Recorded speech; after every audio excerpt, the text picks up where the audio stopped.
Testing. Testing, testing.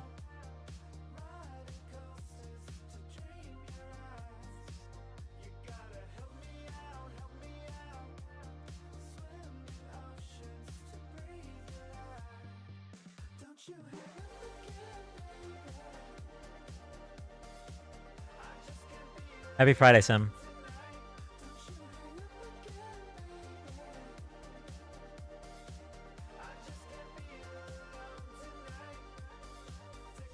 Happy Friday, James. Hey, Ice Cold. Hey, Allie.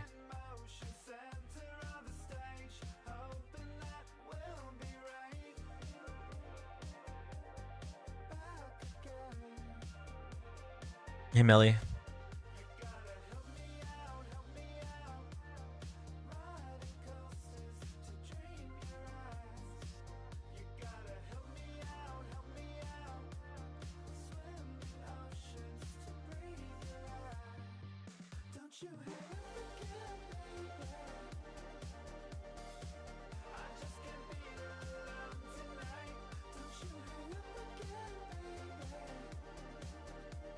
Town Warren.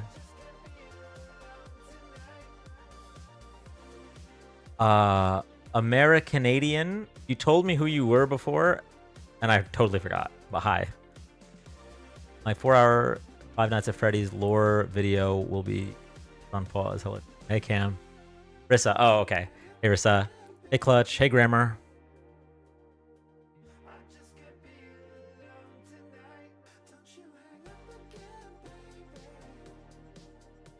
I think we're gonna do something a little bit different today.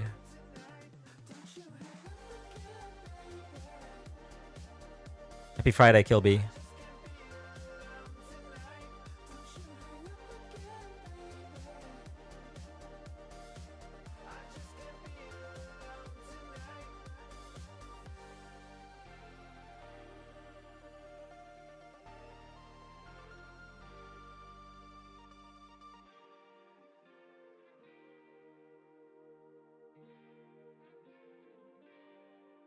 Hey, Della.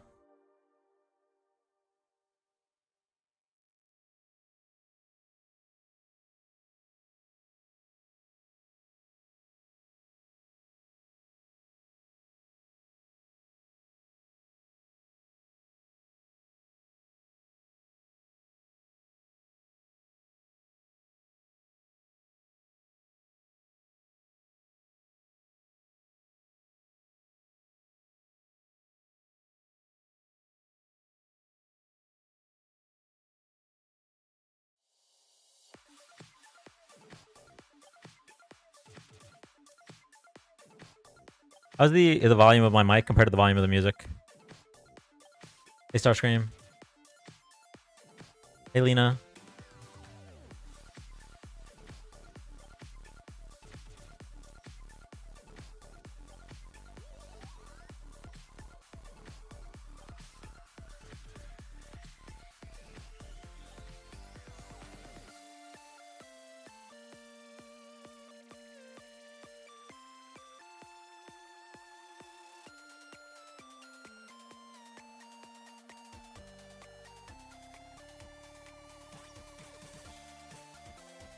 This is what I'm thinking for tonight.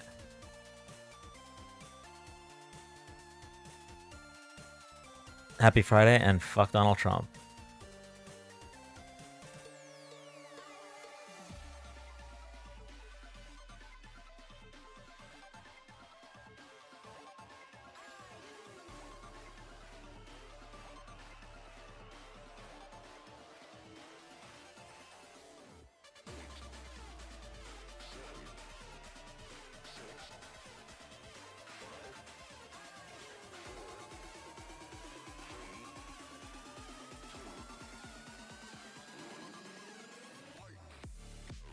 Time did... no, that's gonna be live at 9 p.m.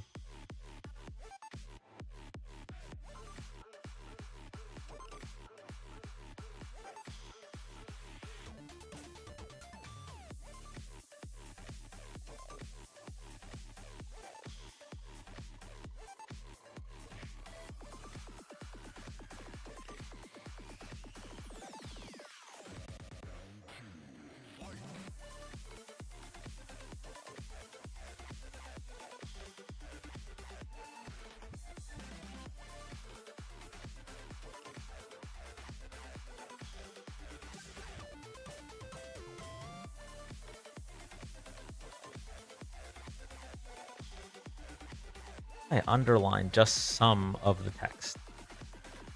This OBS got to be like this.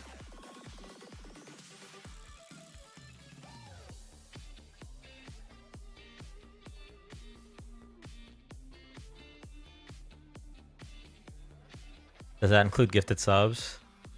I mean, I guess not. If someone wants a sub, then talking gift subs. But other than that, I would prefer any gifts would go to Chris while he's debating. Amazing if we're live long enough to go raid Erica and bomb her with some love tonight. She's having her big pickle time tonight. Wait, what do you mean by big pickle time? Because we did raid her last night. But is this like a special pickle time?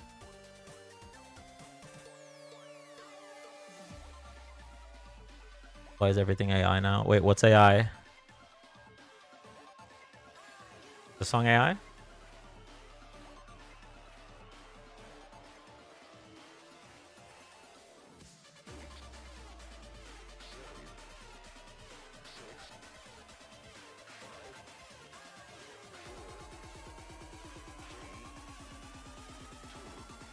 This song is computer. Everything's computer.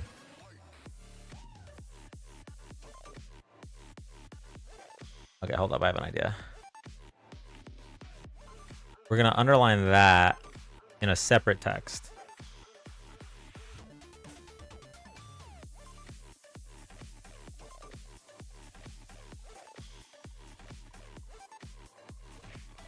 Text trans. Line. Color? Red? Okay.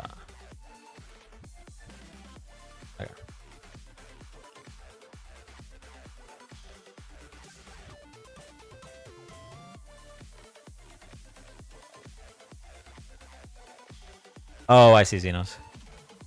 Lamarco needs a friend. Maybe. She was going to do a longer pill time tonight. Just been going through it too and deserves some love too. Last night was amazing. Yeah, I get that. Do you know what time?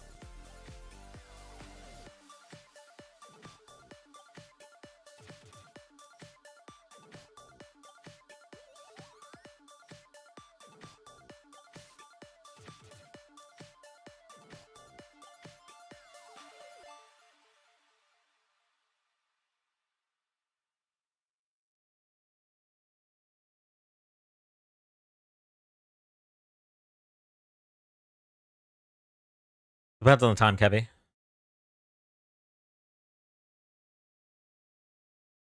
Be missing the show tonight. I hope the show will be a success. Thank you, Starving. Neely. And huge power outage in Maryland. Oh, damn. Sorry to hear that.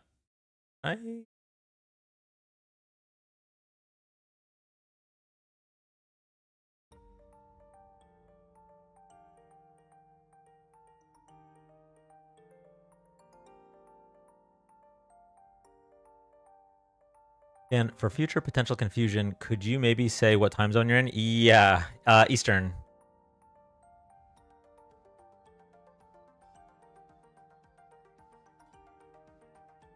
Need that in real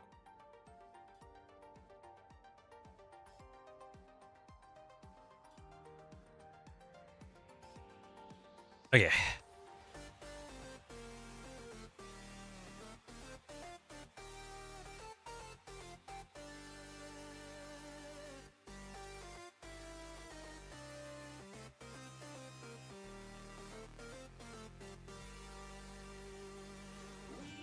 Wait, is that the TikTok? TikTok, I'm about to go live on TikTok right now. If you want to come up for news, I'm definitely down.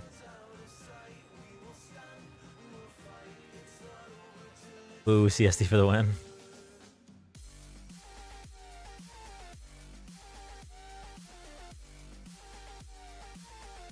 Okay, yeah, let me do that right now. I am gonna turn off the music until we get the live going. Because last time I remember that I had music on TikTok suppress my live. So we're gonna get some people in, and then we're gonna turn the music on. We're gonna make use of that Monster Cat Gold membership. Okay.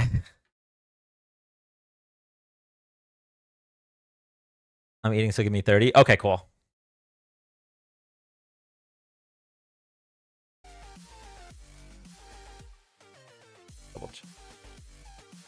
What time?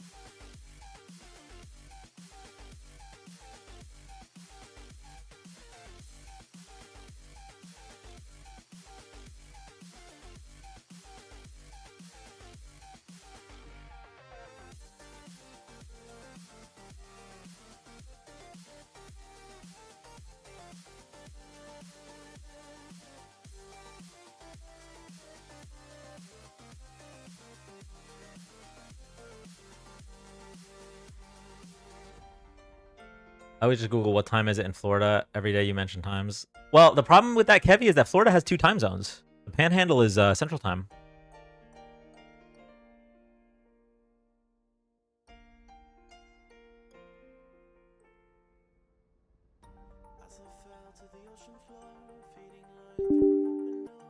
Talk Live Studio.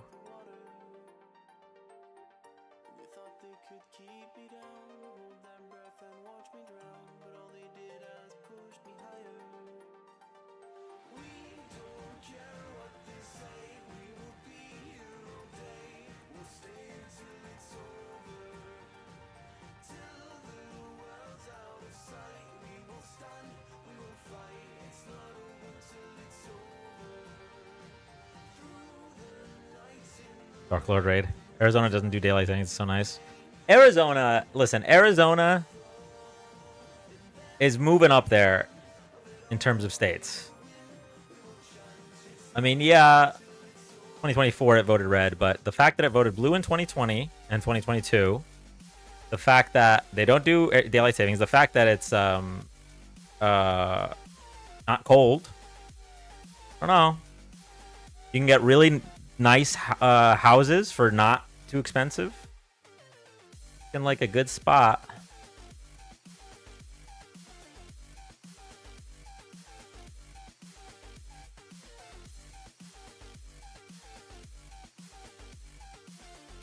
Hey, Sir Voided. Hey, Tequila.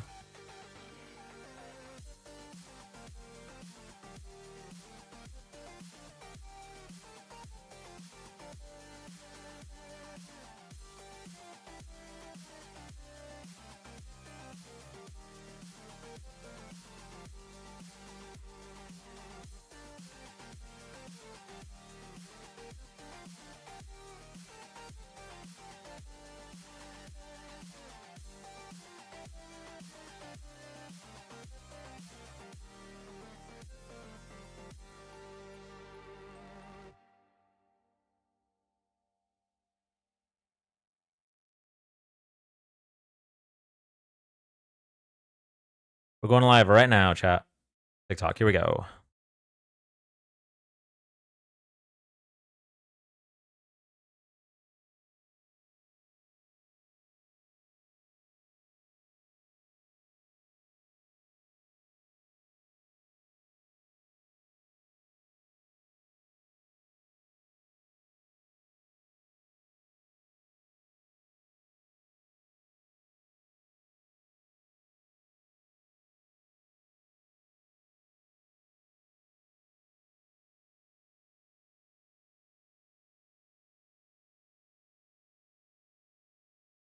Hey.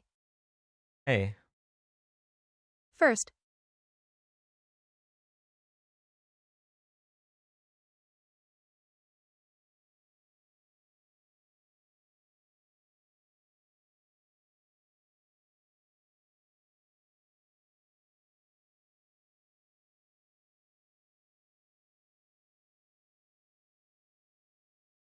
Thank you for that, Neely.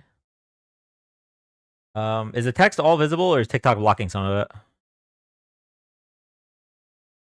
Hey. Hey, Balls Loco. I am here. Hey, Vanguard. Hey, Moxie. Hey, Rob. Blocking to your left a bit. Blocking to Looks my good. left a bit. It's a bit cut off at the end. Okay, okay. Hey, Dan. The text looks good. Scoot to your right. Last couple of letters are missing in each line. No gifts, deported. Other way. Gonna make it smaller. Pause. He, Dan, and friends. How about that? Perfect. Welcome in, everybody. Welcome in. All good. That works.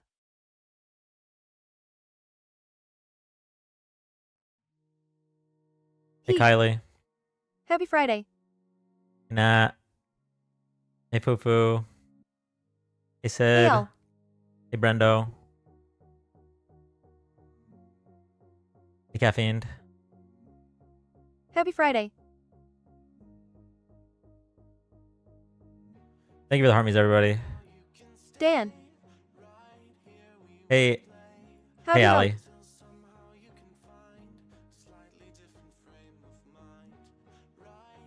Hey, Kaveen. That Judge Joe Brown one has me interested, lol. Yeah. Oh, I misheard LMAO. Do you know why they blocked the impeachment? Are you feeling guilty from last night's Alina raid? I haven't looked into it yet. That's why I want to do news in this first hour.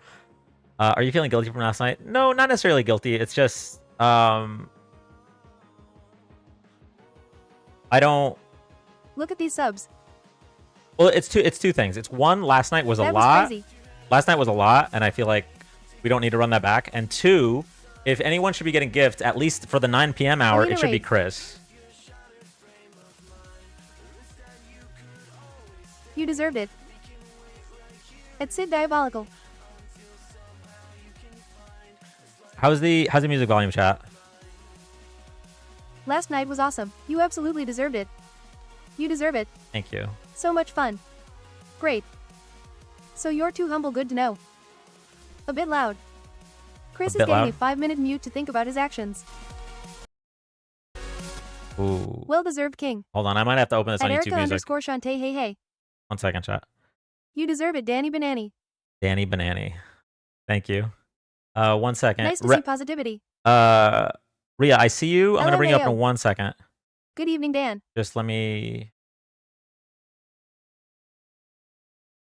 Good evening, Dan. Had a fun night crabbing with you guys. I'm happy to hear Meet that. animals. Hey, Erica. Hey, Emmy.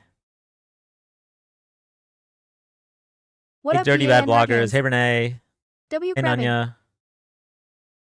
Okay, hold on, chat. I'm gonna keep playing music. Just give me 1 second. Hey, Erica. At Erica _ Shantae Erica he. Hey, Dan. Hey, friends. Crab rave at 5k likes.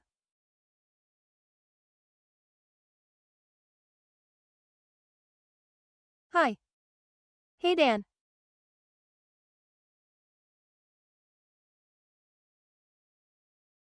Hey, Deus.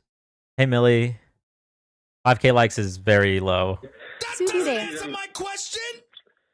Hi, Dan. I asked you a direct question. Penelope, thank Oh. you so much for the future encounter. LMAO. Thank you so much, Penelope. Hi,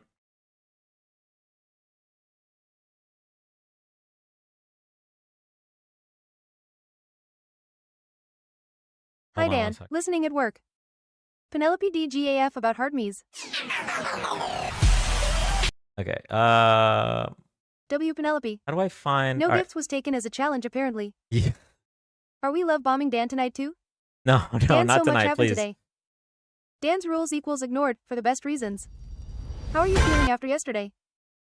The volume's so loud. At Sorry, Erica sorry, _ everybody. Shantae. Sorry. At Amari. At Amari, I sent the hard me too, lol. Still upset that Santana won't do pickle time. Okay, where are we at volume-wise?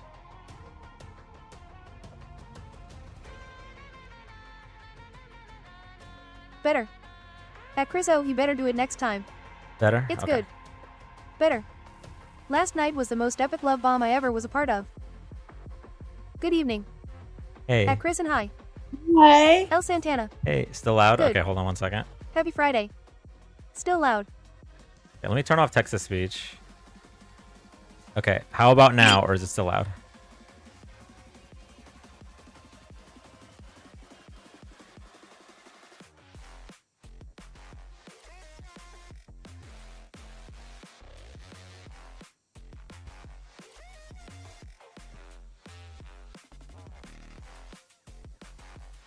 Why am I being called child in the chat? I don't know. You hear an echo? No. That means you got the glitch. Every once in a That's while, there's a fine. glitch where you just hear through my still out. Okay, hold on. Yeah, we're gonna get this right.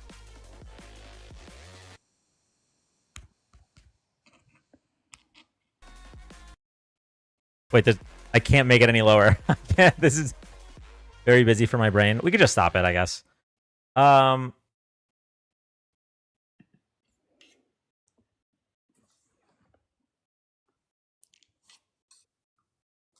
Okay. Hey, everybody. We're gonna do something a little different tonight. We're gonna be doing for the first hour. We're gonna be going over some news. I know TikTok's gonna come in about 15 minutes to go over some news. But if anybody has any stories you guys want to talk about, I'm gonna research them in real time because I'm a little backed up on news. 9 p.m. We're gonna be reacting to Chris G debating Judge Joe Brown. So if you guys do have gifts that you want to send, we're gonna be sending them to Chris G at 9 p.m. Not me. And then 10 p.m. we're gonna be doing we're going to be doing a mental health check-in. We try to do this once a month. It's been long overdue. Friendlies can come up and just vent or just chat. And yeah, it's going to be an easy live today. Tomorrow we're going to be bringing debates back. Hold on, let me add that to the text prompt. Dan, can I join your debates tomorrow? Is tomorrow? What's tomorrow? Saturday. Saturday? Most likely. I need to make sure I didn't already promise somebody else. But Yeah. if not, then yeah. Thank you. Yeah, of course. Bill. Tomorrow. By the way, guys, war's over. I finished my last AP exam for my entire life today. Nice. Which one was it? I had AP Psych. I think I got a 4 on AP Psych. I think I got a 5. I'm estimating a 5. Worst case, I think I got a 4. I mean, W. That's all you need, really. That was my last AP exam of my entire career. I'm so glad. Congratulations. The weight. I know the weight off your shoulders is. Oh my god, I'm so relieved. I hate APs with like such a big passion. Because what do you mean I have to sit there for 3 hours even if I'm done with my exam already? I feel like I could figure out every one of your grades by just adding 1 to each one of my grades that I had. It's just like, all right, I got a 4 on Psych, so she got a 5. I got a 3 on Calc, so she got a 4. I'm just keep going through them. I actually don't know what I got in Calc. I'm estimating a 4. Okay, yeah, see? The equation checks out. Did you take AP Chem? Yes, I did. Okay, so AP Chem was interesting. I had a backup plan for AP Chem. We had this thing. It was called Project Acceleration in New Jersey. I don't know if they still have it. But basically, as long as you pass your AP Chem class, I can't remember if you needed to pass or needed to get above an 80. It was some kind of benchmark. Then you got college credits. So, I'm sorry, what? It was through Seton Hall. And so I ended up getting a 2 on AP Chem, and I still got college credits because of Project Acceleration. I'm so pissed off. I got a 3 on AP Chem. It works. It's just a +1. Add a 1 to whatever I got, and that's what she got. That's funny. But no, I'm so mad because the school I'm probably gonna go to won't accept 3s for college credit.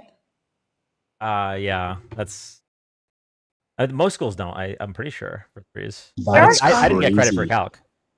So you do AP and then they don't accept it because it's a 3? Yes, I'm so mad about it because I also had above an 80 the entire year. If I were you, I would tell them to go f themselves because I would be pissed. I would be so I haven't livid. decided where I'm going to school yet. It's between BU and NYU now because I got off their wait list. Let me see if NYU accepts 3s. BU, Boston University? Yeah. Okay, in the meantime, okay, we're gonna look at this story. I haven't read this story. I just saw TikToks about it, so we're gonna actually look into it. Damn it, they don't.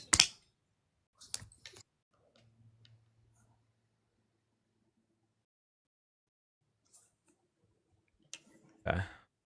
Sorry, I don't want to kill the mood, but we there's some unfortunate news going on nowadays.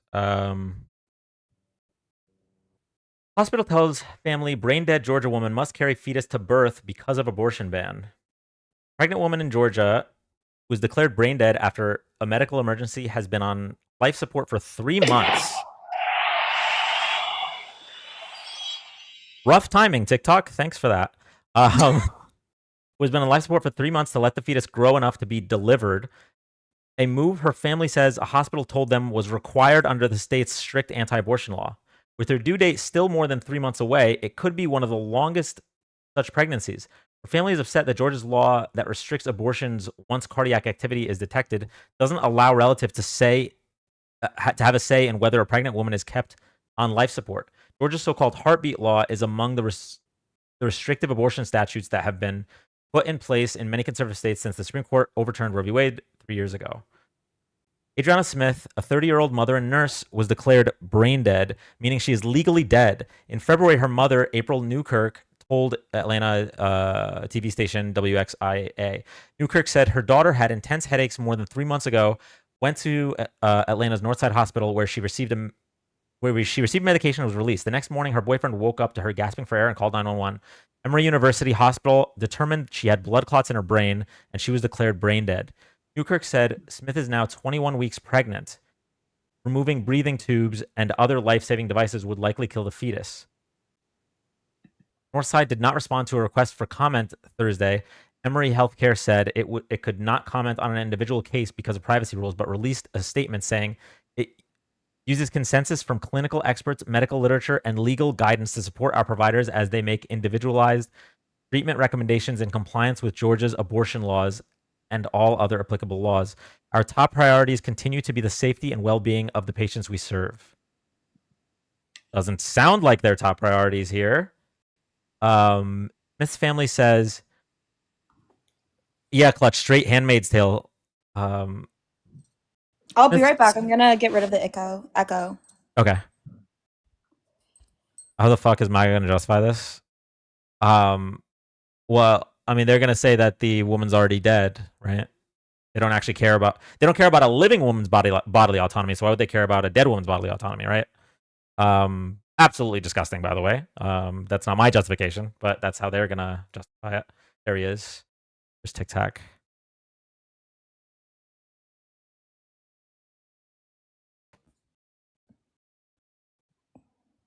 That is disgusting.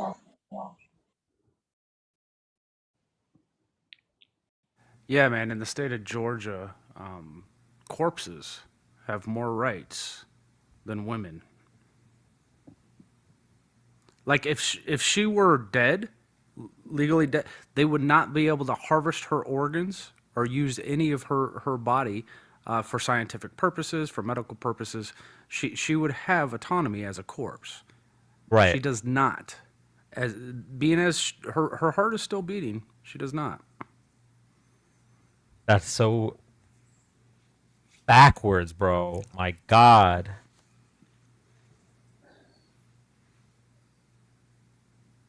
Well, let's keep reading. This is an important story. This family says Emory doctors have told them they're not allowed to stop or remove the devices that are keeping her breathing because state law bans abortions after cardiac activity can be detected, generally around 6 weeks into pregnancy. She's just like a breeding pod at this point. She's an incubator. She was 9 weeks pregnant when this happened.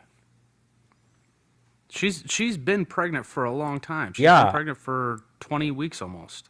I think she's almost 30 weeks, isn't she? In this article, it says 21 weeks. 21, okay. Yeah, she's been pregnant for a while now. So, like, I think what's viability is like 24 weeks. So 22, I think is what it's set up at. Yeah, so, like, there was plenty of time for this not to be an issue. But because Georgia wants to be fucking dying as an abortion. Yeah, that's a good point, River. Because Georgia wants to go back to barbaric times where women didn't have the right to their own bodily autonomy. We're in this situation. The law was adopted in 2019, but not enforced until after Roe v. Wade was overturned in the 2022 Dobbs versus Jackson blah, blah, blah. So this is what's called a trigger law, right? When they had a law ready for the overturn of Roe v. Wade. 12 states are enforcing bans on abortions at all stages of pregnancy, and 3 others have bans like Georgia that kick in after about 6 weeks. Like the others, Georgia's ban includes an exception if an abortion is necessary to maintain the woman's life. Those exceptions have been at the heart of the legal and political questions, including a major Texas Supreme Court ruling last year that found the ban there applies even when there are major pregnancy complications. This family, including her 5-year-old son, still visit her in the hospital. Newkirk told the TV station that doctors told the family that the fetus has fluid on the brain and that they're concerned about his health. So the fetus isn't even... I mean, it could be viable, but like it's gonna have issues. It's very possibly gonna have issues. This is so disgusting. Oh my god. Pregnant with my grandson, but he may be blind, may not be able to walk, may not survive once he's born, Newkirk said. He has not said whether the family wants Smith removed from life support. My understanding was they're protesting this. Yeah. So clearly they want the decision, but I guess they haven't openly said what their decision would be. It's just they don't have the right to make that decision. The 5-year-old, like this is about the time in life with children they come online, right? This is when memories start. 3, 4, 5 years old. This is when they start forming memories. Like they're the memories that deja vu kicks in later, and you're like, oh, I've seen this. That's your memories from before, when you were a child, before you even realized before you realize that life is happening other than what's going on immediately in your belly or in your area. Somebody took my toy, and stuff like that. So that's gonna be rough, man.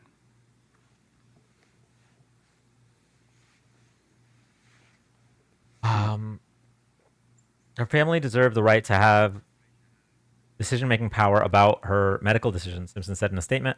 Instead, they have endured over 90 days of re-traumatization, expensive medical costs, and the cruelty of being unable to resolve and move forward healing. So this just adds another fucking layer that they're going to be responsible for these medical costs. What?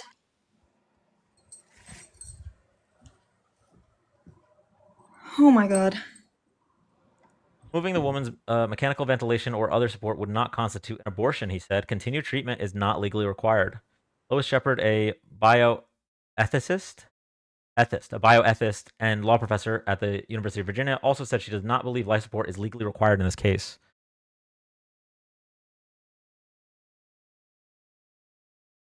But she said whether a state could insist Smith remains on life support is uncertain since the overturning of Roe v. Wade, which found that fetuses do not have the rights of people.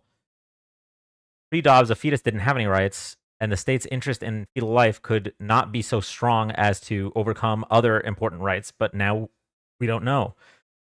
The situation echoes a case in Texas more than a decade ago when a brain-dead woman was kept on life support for about 2 months because she was pregnant. A judge eventually ruled that the hospital was misapplying state law and life support was removed. Brain death in pregnancy is rare. Even rarer still are cases in which doctors aim to prolong the pregnancy after a woman is declared brain dead. It's a very complex situation, obviously, not only ethically, but also medically, said Dr. Vincenzo Bergala, director of maternal fetal medicine at Thomas Jefferson University of Philadelphia, excuse me. A 2021 review that Bergala co-authored scoured medical literature going back decades for cases in which doctors declared a woman brain dead and aimed to prolong her pregnancy. It found 35. Of those, 27 resulted in live birth. The majority either immediately declared healthy or with normal follow-up tests. But Bergala also cautioned that the Georgia case was much more difficult because the pregnancy was less far along when the woman was declared brain dead. In the 35 cases he studied, doctors were able to prolong the pregnancy by an average of just 7 weeks before complications forced them to intervene. This is way longer than 7 weeks. This is, it was at 9 weeks that they started it? That she was declared brain dead? So, this is an experiment. Essentially, yeah. You get that.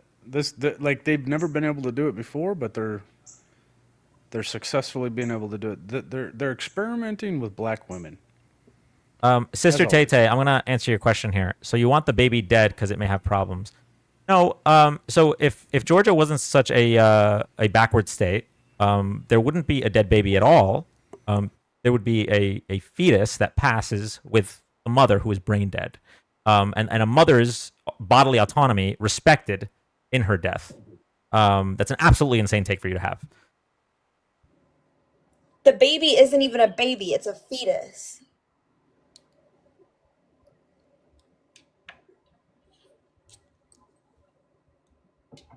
It's just hard to keep the mother out of an infection, out of cardiac failure. Yeah, I mean, this is torture for her family, for no reason other than ideology of the right. Yeah. Okay. What does Alright. the family say? Let's. My understanding was they're protesting it. They're trying to let her go.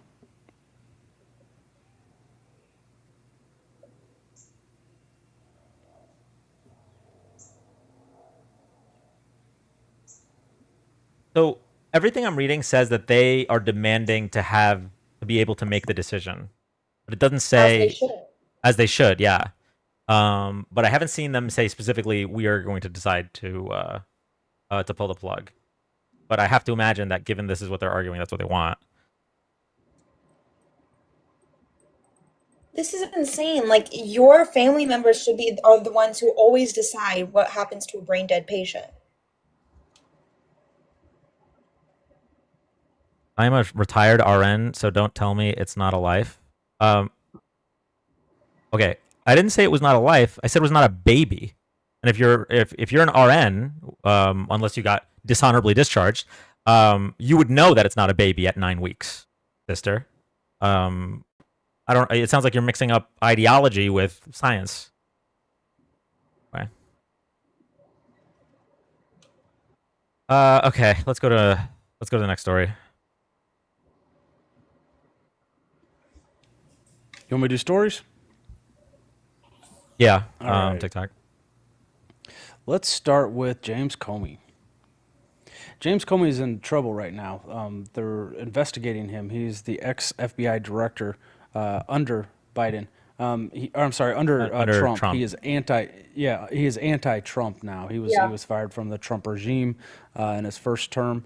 Actually, James before you get Comey into the story, I am going to give just a little bit of backstory on James Comey. He was actually FBI director under Obama as well, but he was a Republican. Something that Democrats do a lot because they like to reach across the aisle for some reason is in positions of like law enforcement, like head of the FBI and attorney general and stuff. They might pick a moderate Republican. This was the case for James Comey. Trump kept James Comey on, but demanded loyalty. And when James Comey didn't pledge loyalty, he essentially fired him. Which is insane. Yeah. Go ahead, TikTok. Sorry for an interruption. Just want to give context. Oh, well, there's also one more context. He's also the one who leaked Hillary Clinton's, files. Yeah, he was the one. Butter emails. So, okay, I will give a little context on that as well. James Comey might be, directly or indirectly, however you want to look at it, the reason for all of Donald Trump. Because the FBI had closed the case on Hillary Clinton's emails. And then about a week before the election, James Comey announced to the American public that they're reopening the case. And then a few days before the election, he said, never mind, we're actually closing the case again. And that potentially swung the election in Trump's favor because, as we all remember, Donald Trump, the planets needed to align for him to win. He lost the popular vote by 2.6 million votes. Excuse me, 2.3 million votes. He won, I think, over the Rust Belt, the three states that he flipped, he won by under 80,000 votes total. And so that situation with James Comey potentially is the reason that he won in 2016, which led to everything: the building of his cult, the misinformation surrounding Biden and inflation, and now 77 million people voting for a fascist, led to January 6th, and the gaslighting of America regarding January 6th. Yeah, it's very possible that James Comey led to it, and whether or not he regrets that, I don't know. Anyway, sorry, go ahead. No, 100%. He is responsible. He started the whole butter emails. He did the whole point was it didn't matter if Hillary Clinton had emails or not. He just needed somebody to start an investigation so he can point at it and say, "See, butter email," and that just throws doubt in every which way. And that's exactly what he played his part in Donald Trump's reign of power, 100%. But then he got on Trump's bad side, and Trump fired him. Well, yeah, or the 15th, on the 15th of May, he posted a picture. He says, "Oh, look at this weird collection of seashells," and the seashells spell out 8647. Now, apparently, they're trying to call that. They're saying that he's calling for the for Donald Trump to be hurt, right? He's calling for him to be 86 alive. like And 86, and then that's what 47 like the 47th president.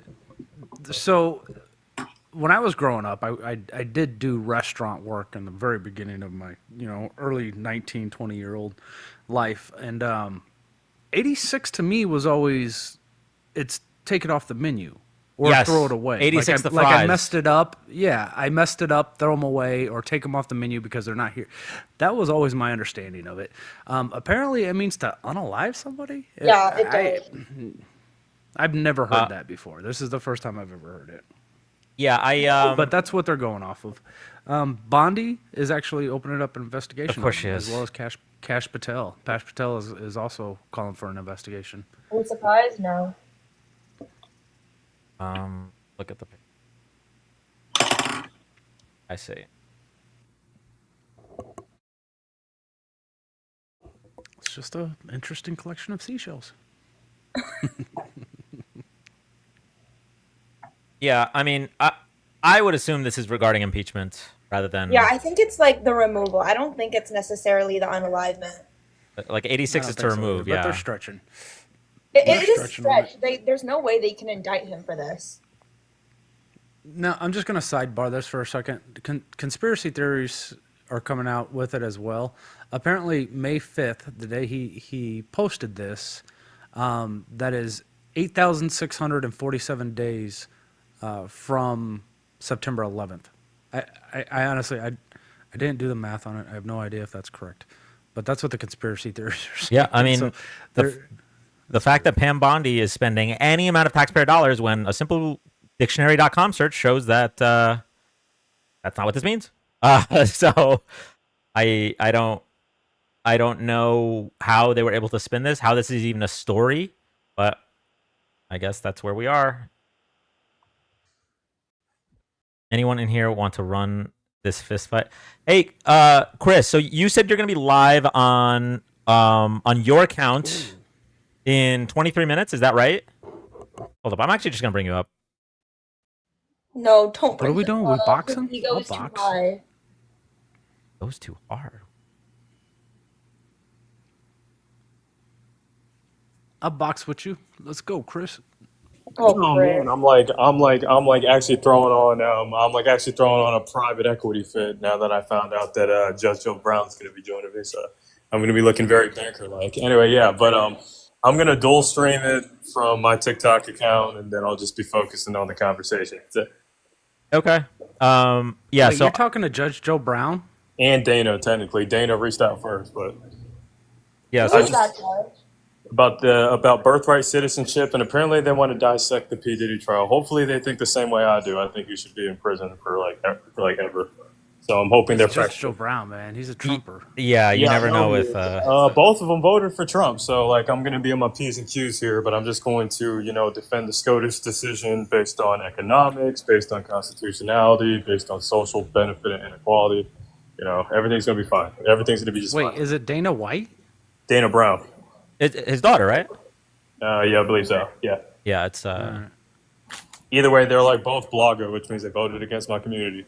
Yeah, and I I told you yesterday, Chris, but for those that don't know, a big part of Judge Joe Brown's rhetoric in the 2024 election was he was one of the spreaders of the Kamala slept her way to the top allegations, and Kamala's a he was homewrecker, talking- and Kamala, he knew Willie Brown, yeah. yeah. He spread that shit. So I told Chris to brush up on that in case it comes up, because I can definitely see that coming up. And we're excited to watch. I actually I made sure to do no gifts except heart meets today, so that while we do watch you, people can send you gifts instead of me. If you do well, and if you don't, then no, I'm kidding. But That's all right. We're only talking about those two topics, so I feel good about it, because considering even the Trump judges were pretty against it, but it's all right though. I'm not scared to hop in against anybody, so it's gonna be a good time. We're excited. So that's remind me, that's 20 minutes from now? Yep, I've already got my restream set up. I'm just hanging out, just have my nose pulled up. You know, we're just gonna have a conversation. That's all. But it really hurts my heart that he's a blogger. Yeah. Yeah, I was telling chat yesterday, if you know who didn't vote for Donald Trump? Judge Judy. No, You're didn't talking about vote for Donald Trump? Donald Trump? Judge Mathis. you're talking about the roast session queen. You're talking about Judge Judy. Yeah. Judge Judy's great. Why were you talking about Judge Judy? Yeah. What about her? I said, why were you guys She's a talking about it? badass. Because she didn't know because she voted for Kamala Harris, Openly. and Judge Joe Brown didn't. He voted for Trump. Openly. Judge Wapner didn't vote for Trump. Now I'm curious the political alignment of all TV judges. You guys have no idea who Judge Wapner is, huh? I don't know He who that died is. back in 20. He died like in 2015. All right, so chat, when I was growing up, tell me if you guys agree with this, okay?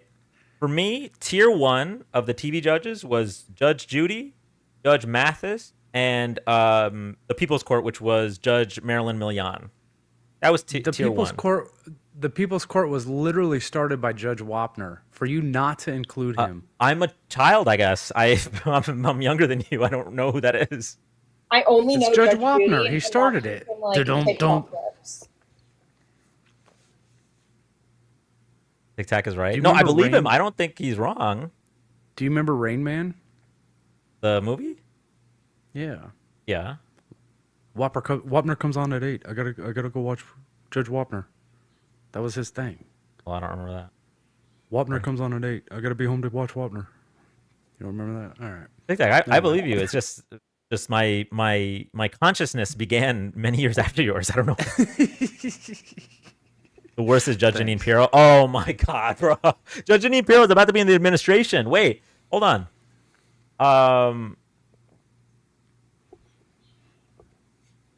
Pirro. Interim U.S. Attorney for the District of Washington. You heard that right. God. Okay. Take that next story. Hey, Falcon. All right. You got me looking at freaking TV. I'm looking at Pat Sajak right now to see if he's still alive. Somebody said Pat Sajak. He is. He's 78 years old. America was just downgraded. We've lost our perfect credit rating. We're no longer an AAA plus plus plus whatever it is. We actually got downgraded to a hold on, let me pull it up. Wait, Sim. AA1. What does that mean? Hold that thought for 1 second. Sim, are you talking about the bailiff, like who was with Marilyn Milian, Judge Milian? Oh yeah, I remember him. I normally He don't ended use up- any caffeine past 6, but it's time to get this party started. It's about to be a high velocity conversation. I'm about to go shake this. I'm about to turn this into a TikTok debate. I'm about to get spicy with it. All right, bro. All right, Chris. We'll see you there in 15 minutes. Good luck. Yeah, man. He yeah, check that out. He unalived his wife, I believe. He did some crazy stuff. Read it to me. I'll remember as soon as you say it. Douglas McIntosh, this guy? I think he was. No, I don't think that's him. I That's think it was a little bit bigger. Okay, this is the one I know. I think he was a bigger guy. Oh, okay. Hold on. Not this one. Oh, okay. Yeah, the guy I remember, he was a little thicker than that. Okay, guy's this pretty is thick. this is who I thought Sim was talking about. All right, thank God. No, the other guy, he was more like a rounded face, kind of like your typical bailiff that you'd think about. Like a typical bailiff. Okay, well, I didn't know there was Like, a. like that's, I didn't know there was a round face stereotype for bailiffs, but Typical bailiff is creepy. does anyone know the name? I'm gonna shut up. I'm talking too much. Earthy. He was huge. Oh my God. Okay. he was a big guy. He was a guys. big- Bro, That's what how I'm trying is- to say, guys. Come on. I'm just trying to be nice. I don't even know the here. guy's name. And I'm he's like, getting he's body got a shamed on here. round face. Hey, come on.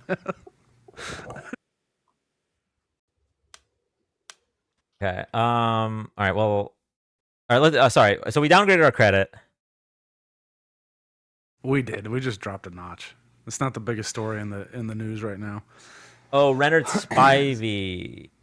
Okay, I don't remember this. Spivey. I don't remember this bailiff, so I don't know if it was before my time. Yep, that's him. Why exactly Yeah, are we that's talking about a definitely bailiff? I'm confused. I don't know because we got off. Oh, on wait. Judge Wapner. This guy Yep. from Christina's court? Yep. Okay, it wasn't People's Court. I do remember this guy. I didn't watch a lot of this show, but I do remember this guy now. Super nice guy. He seemed super nice. That is crazy. I'm utterly clueless in this conversation. I know this voice. Who's in the box? We have Tic Tac, Rhea, and Chris. Although I think Chris left. Yeah, Chris left. Chris left. FEMA isn't ready for a hurricane because of all the cuts, etc. Oh.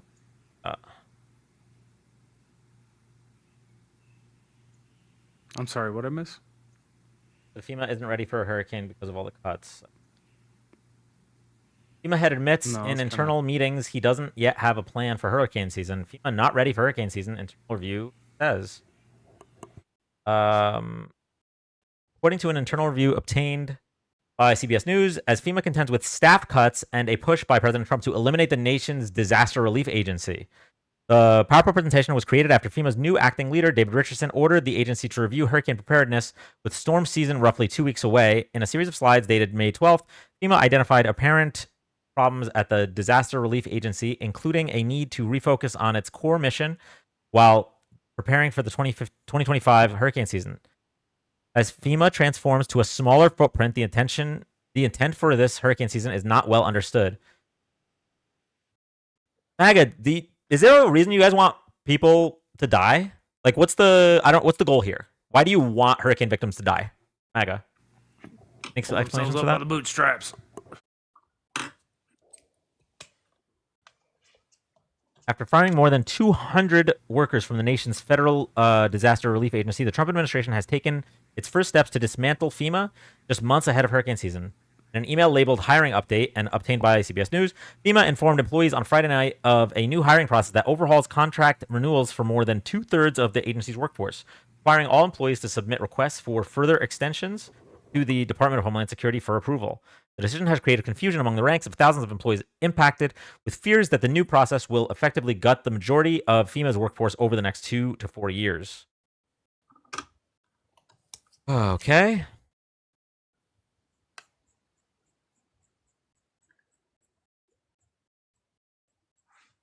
Remember when they complained about the vice president for some reason because FEMA only provided $750?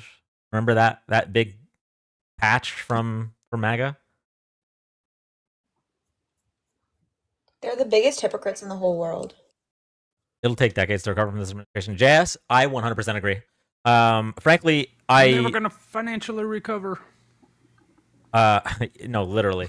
I think it was going to take decades to recover from his first administration, because just his first administration and the overturn of Roe v. Wade and the other Supreme Court decisions that came from his nominees are going to take decades to undo. Now with this second administration, I mean, there's going to be stuff that we're not going to be able to get rid of for so long. Like, our water is going to be less safe to drink for decades to come. Our air is going to be less safe to breathe for decades to come. Many marginalized groups in this country are going to have fewer rights for decades to come, and all because people had cheaper eggs or something. I don't know, man. When they get affected by it, they will still blame the left. When you have an individualistic country where like it's your needs above all else, whereas the collectivist countries more in like Asia, they put the needs of their family or others above their own. And that's like the difference, right? We have in the West, you care about me, me, me. In South Asia, it's about us. It's about the we. And that's what happens when you have an I. I agree with that so much. But the worst part about that is even if you walked into the voting booth and only cared about yourself, unless you were in the top 1%, it still made sense to vote for Kamala Harris. That's the worst part. Like, your summary is correct. I 100% agree that this selfish ideology is very pervasive in American culture right now, and it's the reason that we don't have universal health care, and it's the reason for a lot of problems. But in this election, in the year 2024, even if you walked in as selfish as can be, if you had a functioning prefrontal cortex, you still voted for Kamala Harris in that election. And that's what's so frustrating. No matter what the angle, if you made less than $400,000 a year, you should vote for Kamala Harris. Oh my God. Anyway, all right, next story. So Trump lost pretty good at the Supreme Court. Oh, sorry, Ray. Did you? Oh, I was just gonna say that people were just wanting someone to lead them to hate. I think people were so like feeling full of hate in this country that they found someone who's gonna do that. They found someone who they're like, you know what? I'm gonna trust him. I'm gonna put all my faith in him because he's a white guy who's telling me that he can do what's best for me and that he's like, polarizing. It's literally group polarization. That's fine. I think ASG hit the nail on the head. They didn't vote for what's best for them, but what hurts others. Period. Yeah. Period. While there's obviously people that got scammed because they don't understand basic like economics or taxes or whatever. There were people that would rather spend more money if it meant hurting the people that they don't like. Racism is expensive. Yeah, exactly, Kai. 100%. Okay, we have time for 1 to 2 more stories, and then we're gonna watch Chris versus Judge Joe Brown. Oh shit. Okay. Well, then I'll get some good ones. The Aliens Enemy Act was struck down by the Supreme Court today. They admonished Trump for it, or his lawyers at least, saying basically this needs to be dealt with now at the Supreme Court level. This isn't something that needs to be sent back down to. Oh, I'm sorry. This is Judge Kavanaugh said this needs to be dealt with now at the Supreme Court level. This doesn't need to be kicked down back to the federal courts, which went against the actual decision. But the decision ended up being the federal courts do have the right to make decisions on the executive branch. So Right. it's a win. But I want to emphasize this whole case that went to the Supreme Court today wasn't actually about the Aliens Enemy Act. Like that's what they were arguing essentially. But the premise of their argument was we as an executive branch don't have to listen to the federal courts. Anything lower than the Supreme Court doesn't have to be listened to. We can pick and choose which laws that we actually listen to. So it was kind of interesting because they weren't trying to say, hey, we should be able to deport people. They were saying flat out, we shouldn't have to listen to the lower courts. They shouldn't control what the executive branch does. And the Supreme Court told them, no, that's not how it's going to be, thankfully. So there is still some semblance of checks and balance within our system. The big beautiful bill was As a reminder, shut down today. Really quick, as a reminder, the 2 people that I wouldn't trust as far as I can throw them, Clarence Thomas and Samuel Alito, of course, dissented. And that just goes to show how egregious the Kilmar Abrego situation is when even these 2 voted with the other 7 justices. Anyway, go ahead. Yeah, I'm just kind of trying to speed run through these. The big beautiful bill was blocked today in Senate, so they didn't get they just needed a slight majority of it, and they did not get it. It was voted on today In Senate? I thought it was in yeah. the House. It was already run through the House. The House approved it. Hold on, let me. I could be wrong. I thought it got through committee in the House, but didn't get through the House. I could be wrong, though. I am wrong for going. What I was reading was coming from a senator, so I just automatically assumed it was from Senate. Hold on, let me pull it up. Yeah, because it was like 4 or 5 like really conservative House members said, we want more cuts. This doesn't make sense. Yeah, no, my understanding was it already passed House. It was sitting in Senate, waiting to go to Senate, and it didn't need a majority, or it just needed the Republican votes. It didn't need a supermajority to actually pass. 5 House Republicans stalled Trump's big, beautiful tax bill. Okay, it is House. Yeah, My bad. it had passed My bad. committee in the House, but it had not passed the full House. Yeah, So it was blocked was- today by Republicans in the House. then. Full House My mentioned. bad. I read that wrong. No, I was you're- actually reading you're good. quotes from a senator on it, so I figured it was just. It was- I knew it had going to Senate. So It Yeah. said that My the five Republicans who voted against the measure in the procedural vote said they would continue to withhold support unless Speaker Mike Johnson agreed to further cut Medicaid. So the reason they didn't like the big beautiful bill is because they wanted more cuts to Medicaid. Yeah. That is actually insane. Yeah, well, this was also the reason that Thomas Massey voted against the first continuing resolution, which, to be fair, I would rather listen. I'd rather you be evil, but at least consistent, right? He said, "I want more cuts because the numbers don't make sense here." Whereas the Republicans that are voting for this are evil, but also hypocritical, right? They'll attack Democrats for overspending, but then they'll add 4.5 trillion. At least be evil with your chest, you know. So props at least to not being hypocrites on that front.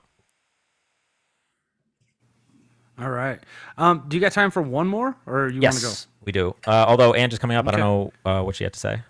It didn't pass the House Budget Committee. To be able to get to the House, it has to pass the Budget Committee. It didn't.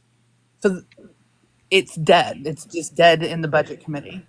There still was one more. They're not. They're voting on it again. I thought. After Yeah, the it has. weekend. So they'll essentially have to make changes to it, and then they can come up for another vote. It's going to continue to get kicked until they get what they want, and it won't make Okay. it to the House until they approve it through Budget Committee first. All right, my bad. Well, thanks for. I will correct that. Yeah, that's that. I clearly read that wrong. No, you're totally But you- fine. Don't you- even worry about it. It's the way that it reads is that the House took it, and it's just the committee took it, not the But representatives. that actually means we're both wrong, because I thought it went to the full Yeah. House vote. And I believe it was 18 to 21 was the committee vote. Interesting. I'm reading it right now. Who wants higher caps for salt source? Neely, I actually think that's correct. Salt was one there- of the ones that they were fighting over. Okay, so there are Republicans in blue states that want to get rid of the salt deduction cap, right? Because I don't think there was a cap prior to the 2017 Tax Cuts and Jobs Act. They made the cap $10,000, which really hurt rich people in blue states. But that includes some Republicans, and a lot of them are pissed off about that. So a lot of the Republicans plan on raising the salt cap to 25K, and that's not enough for I guess conservatives from blue states. For those that are asking what SALT is, SALT stands for state and local tax. The SALT deduction is you can deduct your property taxes, your state property taxes from your federal income. So blue states have higher property taxes, like New Jersey and New York, California, et cetera, et cetera. Blue states have higher property taxes. And so that's like a massive detriment to rich people in blue states. Now, don't get me wrong, I'm not crying tears for those people, but there are Republicans in those states that are like, hey, Trump, we're rich people too. What about us? Help. Well, even like people like myself in California, I'm a homeowner. That didn't even touch my property taxes. Right. It's nowhere near my interest or my mortgage. Because I don't think so 10K it would be 10K for the year, but I think your primary residence is exempt. I could be wrong about that. No, it's not. You were Okay. so My parents, they're a California homeowner too. Not just rich people, all homeowners basically. Well, I don't know. The thing is, the reason I say rich people is that a cap of 25K wouldn't touch just a regular homeowner. It would only be like multi homeowners. That's why I say that. Going back to what we were saying about the bill, it said at a House Budget Committee hearing on Friday, like that's when it happened. So Angie's right. It was during a hearing for the committee. Our homes are expensive here, though. It's 10K cap on state income taxes, local income tax, and property tax combined. Yeah, no. So the 10K cap is probably too low. And the reason it was in place, by the way, was directly to punish blue states. Like, obviously, it happened to hurt Republicans in blue states as well. But the reason it was in place was directly to punish blue states. Now, the 25K cap, I guess I'm probably okay with. But ultimately, this is all stuff that was added strictly to punish blue states. I mean, 25K is a lot better. It's better than what we have. I'll take 25 over what we have right now. Yeah. Okay, let's go to Chris's live. Any final thoughts? You Anybody? can kick me out. Thanks for letting me up. Yeah, of course. Yeah, man. Thanks for. Sorry, everybody. Thank you, Tic Tac, for helping out with news, and thank you for helping out with everything. And Ria, thank you so much. Thank you. I'll join you tomorrow. Sounds good.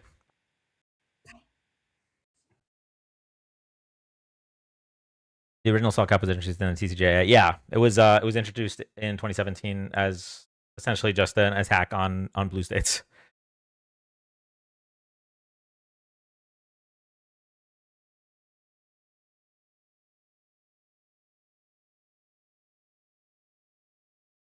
Well, he is not live yet, so we're gonna keep refreshing that. In the meantime, thank you everybody for the heart me's.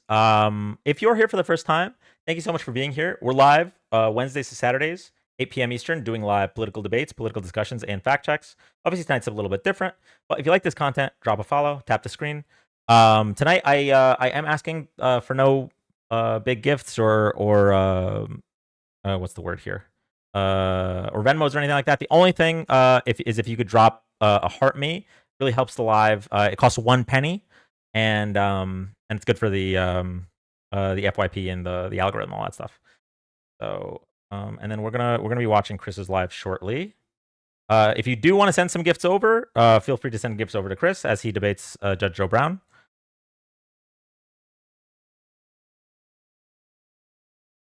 No, get those lights off. Off. Thank you, Queen, for the sunglasses. Also, the way to send the heart me is next to my name. There should be an orange heart or a gray heart, right? And that's where you would send it. If you see a red oval, that means you're not following. So you need to press that red oval and drop a follow. Did not to, so I had to do something. I get that, Queen. I don't like taking orders either. Still not live. What happens? Wait, for real? Yeah. Chris is supposed to be debating Judge Joe Brown and his daughter, which are Trumpers.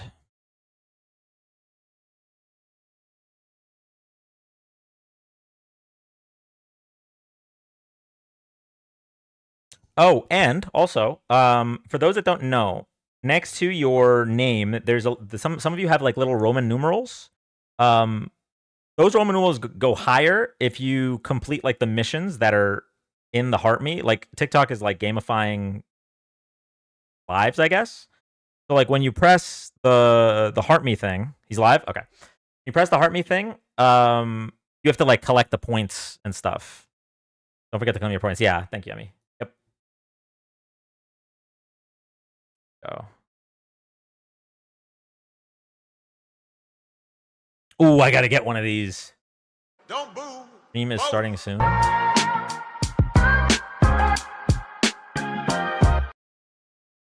The Dems lose. Yo, do you see this? How am I supposed to lower the volume when there's arrows over? Like I'm.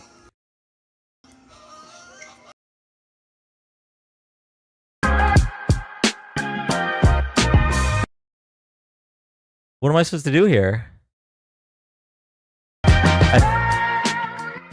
Okay, there we go. Don't boo. Vote. Is that too loud?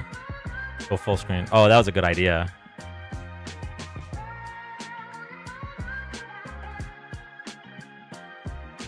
Hurry up and wait. Hurry up and wait is crazy. Oh shit. Yo, Chris, do you want to join as your backup so Thanks, people can Obama. gift you? You want to join on your backup so people can gift you? Dub collection time. Queen, thank you for the sub. Is this the Dandies? No, not yet. Moody's just dropped the credit rating for the U.S. first time in U.S. history. Oh, I didn't know it was the first time in U.S. history. That's wild. Oh, here we go. Hi, everybody.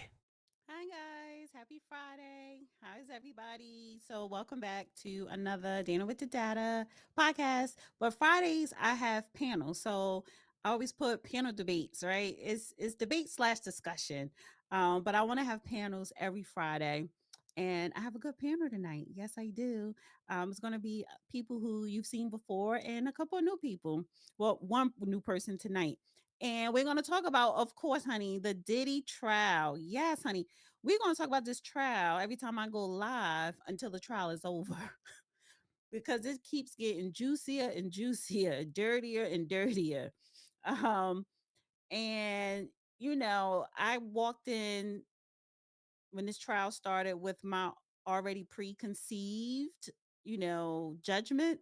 And And Mermaid. now it's kind of changing a little bit. It's changing a lot. So we're going to talk about that. But the first thing we're going to talk about is birthright citizenship.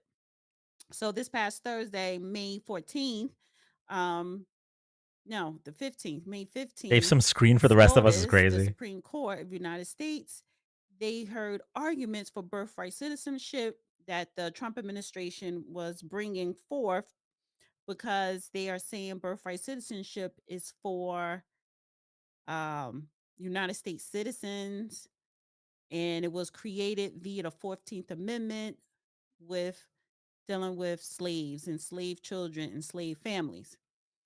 But now this birthright citizenship has been Dan, I got used to invited what up we call here. anchor babies Oh, when well, people who are Starscream's been a here rogue mod illegally lately, and they so give birth, and that makes their children automatically citizens. Is this So when it Chris? comes to, let's yeah, say, deep yeah. There's gonna be 30s, it's Chris kind of hard because debating the separate Brown family families and about yada yada I yada. guess And we are in the middle of the a Diddy migrant case. crisis, and we have been for the last 5 years. Wait. Why are they So that's debating the about it? Okay, discussion, you know right? what? I'm just, And you know what? At and then some we'll get into point, the just Diddy. So okay. everybody, please hit the like Oh, button, it's share this okay. video You want me to be on all quiet? your Okay, I'm social sorry. Let me media get back down. outlets. I'm sorry. I got Hi, brought up here. No, I got it's brought not her up fault. here. It's not her fault. If anything, blame Starscream. Mermaid, I love you. So everybody blames Yeah. Starscream. It was And hi not my everybody fault. on the Okay, new I love party. y'all. Hi I'm going everybody back to the on X. On comments. X, please like and repost on X. I'm just kidding. And if you have a Nobody be mean to question or Starscream. comment, it'd be nice if you could send it via super chat. All right, so let me bring in my first guest. He's new. Hi, Chris. How are you? Happy Friday. Happy Friday to you. So introduce How's the volume, chat? yourself to my audience. Absolutely, everybody. I am Chris. I am a native Marylander, and I am a Texas transplant. 6 years in the United States military, Army to be specific. Former startup operator, and now I work in the area of startups and venture capital. And I consider myself an informed citizen with extensive knowledge of the Middle East, social policies in the United States. And yeah, avid sports fan. Go Baltimore Ravens. We're prepping up for a Super Bowl run. W Lamar Jackson. We trust. Let's go. And thank you for your service. You said you was in the military, correct? What part? Army. I was stationed in El Paso, Texas. Very dry, very hot. What is it? Oh, you said Army? Yes, ma'am. The Army. Okay. Usually military people, yeah, do stay on top of the politics more so than the average citizen, which would make sense, right? All right, so let's bring in the second guest. Hi, Consuelo. Hello, Dana. Glad to be back with you. Yes, this is your second time, right? Yes, ma'am. Yeah, so introduce yourself again to the audience. Okay, I am Consuelo Davis. I'm an activist advocate, and I've been working on, of course, many things in politics and pushing policy specifically for freedmen, which we'll get to that, which is the Black Americans. I say we're the founding population of America, so that's a part of what I do as far as activism and advocacy, but also I am a mental health specialist. That's my profession. Okay. Oh, out of Tennessee. I'm in Tennessee. Yes. Okay. And let me bring on Nora. Hi, Nora. Who are these people? Nora, what you want last, honey? Because you're a regular. It's okay. And I was the latest. How are you, Nora? She's from the New Party on YouTube, guys. Please go follow her on YouTube. Introduce yourself, Nora, even though people know you, but just in case we didn't. Yeah. It's so great to be back. I can't wait to get into the politics. I'm interested to hear how Dana's position has changed because I was on one side and she was on the other. And now I'm kind of like seeing how Dana saw it. But I am the host producer. I wear many hats at the new party, and so it's great to be back. I'm excited to talk. Anyone else hear that? Tonight.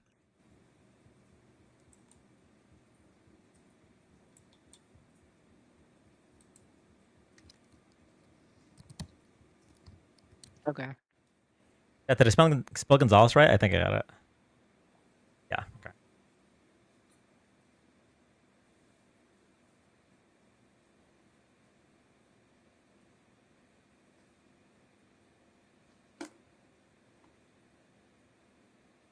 Great production value here. You hear that? Do you hear fuzziness? Mm-hmm. Just a little bit. Okay. Give me a second. No problem. As a reminder, the host voted for Donald Timothy Trump.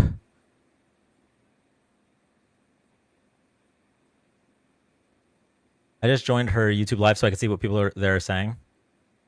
Oh God. What are they debating? They're debating birthright citizenship and the P. Diddy trial for some reason.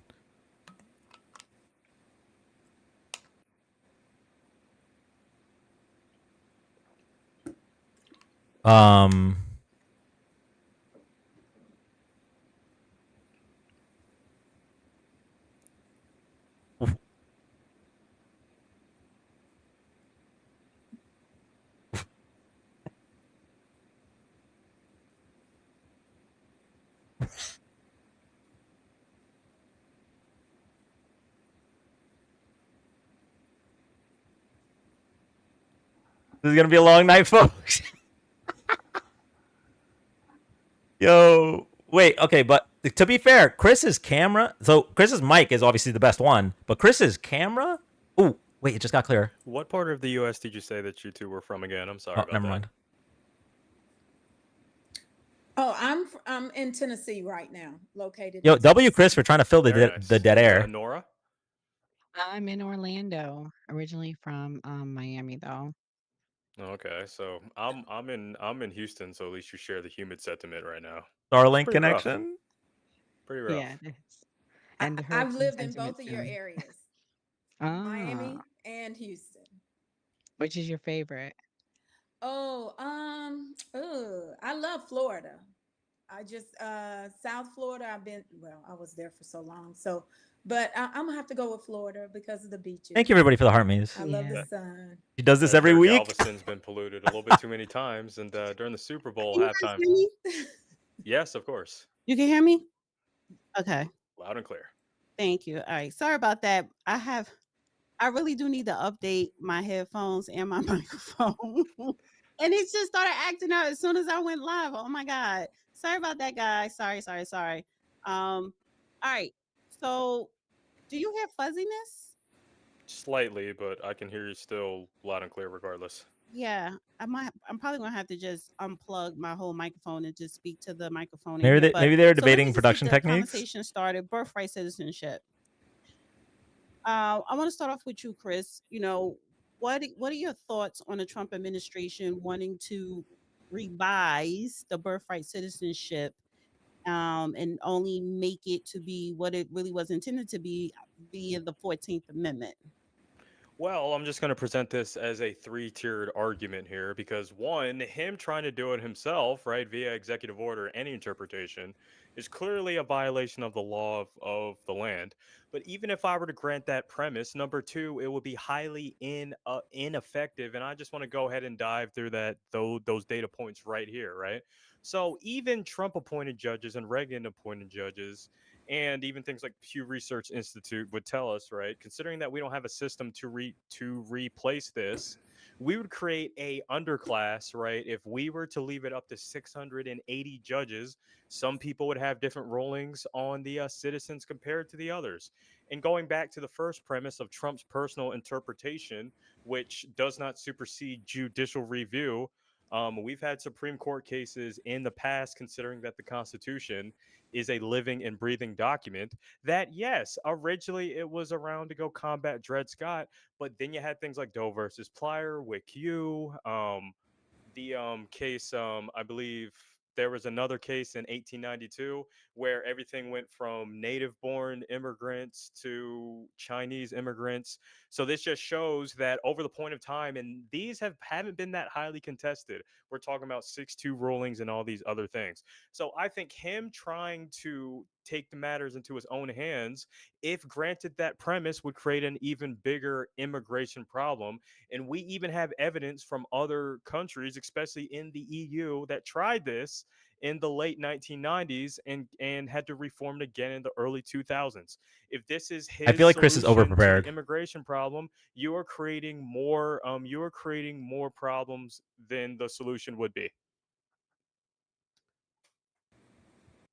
Okay, real quick. So the audio, I muted Nora and I muted Consuelo, but then when I unmute Consuelo, it's the fuzziness. Do you have headphones? No, I don't. But hold on. I think I know what you think. There's fuzziness you're saying The from my buzzing defense. A fuzzy sound, but it's fine now. Oh. But two, it did come from I mine swear, if she earlier, doesn't so respond yeah. to any of that, So all right. So you are basically, Chris, you are anti what Trump is trying to do. 100%. basically, Okay. Consuelo, you are pro what Trump is doing. So you could go ahead and jump in. Yeah, I'm pro-Trump because Trump is going back to the Constitution and what it actually was meant by the 14th Amendment. The 14th Amendment is not a loophole for people to immigrate here. We have naturalization laws specifically so people can come here and go legally to achieve citizenship. I'm gonna text Chris to see in my mind how to see when two Judge O'Brien illegal gets here. aliens or immigrants can come here and have a legal citizen. For me, that math is not adding up. And then the fact of the matter is there is the 39th Congress that literally discussed the meaning of the 14th Amendment and what the languaging. And so they very much clarified, and this is in the Library of Congress where you can pull up the data or the information, where the framers of the 14th Amendment explicitly stated that all aliens and foreigners or ambassadors that are dignitaries here on the soil, their children are not citizens. So for me, I'm looking at it as the way people are now attempting to interpret it to make it okay for fraud and human trafficking. And I don't agree with that. No, the 8% is represented here. Yeah, you guys are very intelligent, Chris and Consuelo. You guys are going to give like big terms and big words. For me, it's pretty simple. If the first thing that you do when you come to this country is break the law and then you have a baby, I'm sorry, it shouldn't. They shouldn't be a citizen at that point. If you're not legally here, I don't think the children born while you were illegally here should be citizens. So I'm going to go and be on Consuelo's side for that simple reason. They broke the law, and I don't think that their reward should be that they have so and so, quote unquote anchor babies. Then they get benefits for those babies. It's a strain on our system, and that's my number one reason. And I'm a first generation American saying this. So I don't agree. I think that if you come here legally, then have a baby, pay your taxes, and then at that point, when you need help and you need resources, at that point your child is legally a citizen. But for those two reasons, that's why I don't think it should be used. And also going back to the 1800s, it was meant to be used for freedmen, Black Americans, and I don't think it's right that now it's being used by people breaking the law and coming here. I wanna share. Or just texted Chris. Let's see if he checks his phone. Trump's post. So let me just do this for the sake of the audio. Just when you're not talking, everyone just mute, and then when you want to say something, just unmute instead of me having to do it, because you may want to jump in and say something. Because I don't. It's not about okay, you talk. You could just jump in whenever you guys want. I want to share this though. How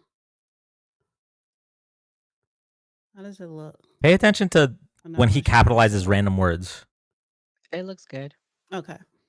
All right. So it says, big case. This was yesterday. Big case today in the United States Supreme Court. Birthright citizenship was not meant for people taking vacations to become permanent citizens of the United States of America and bringing their families with them.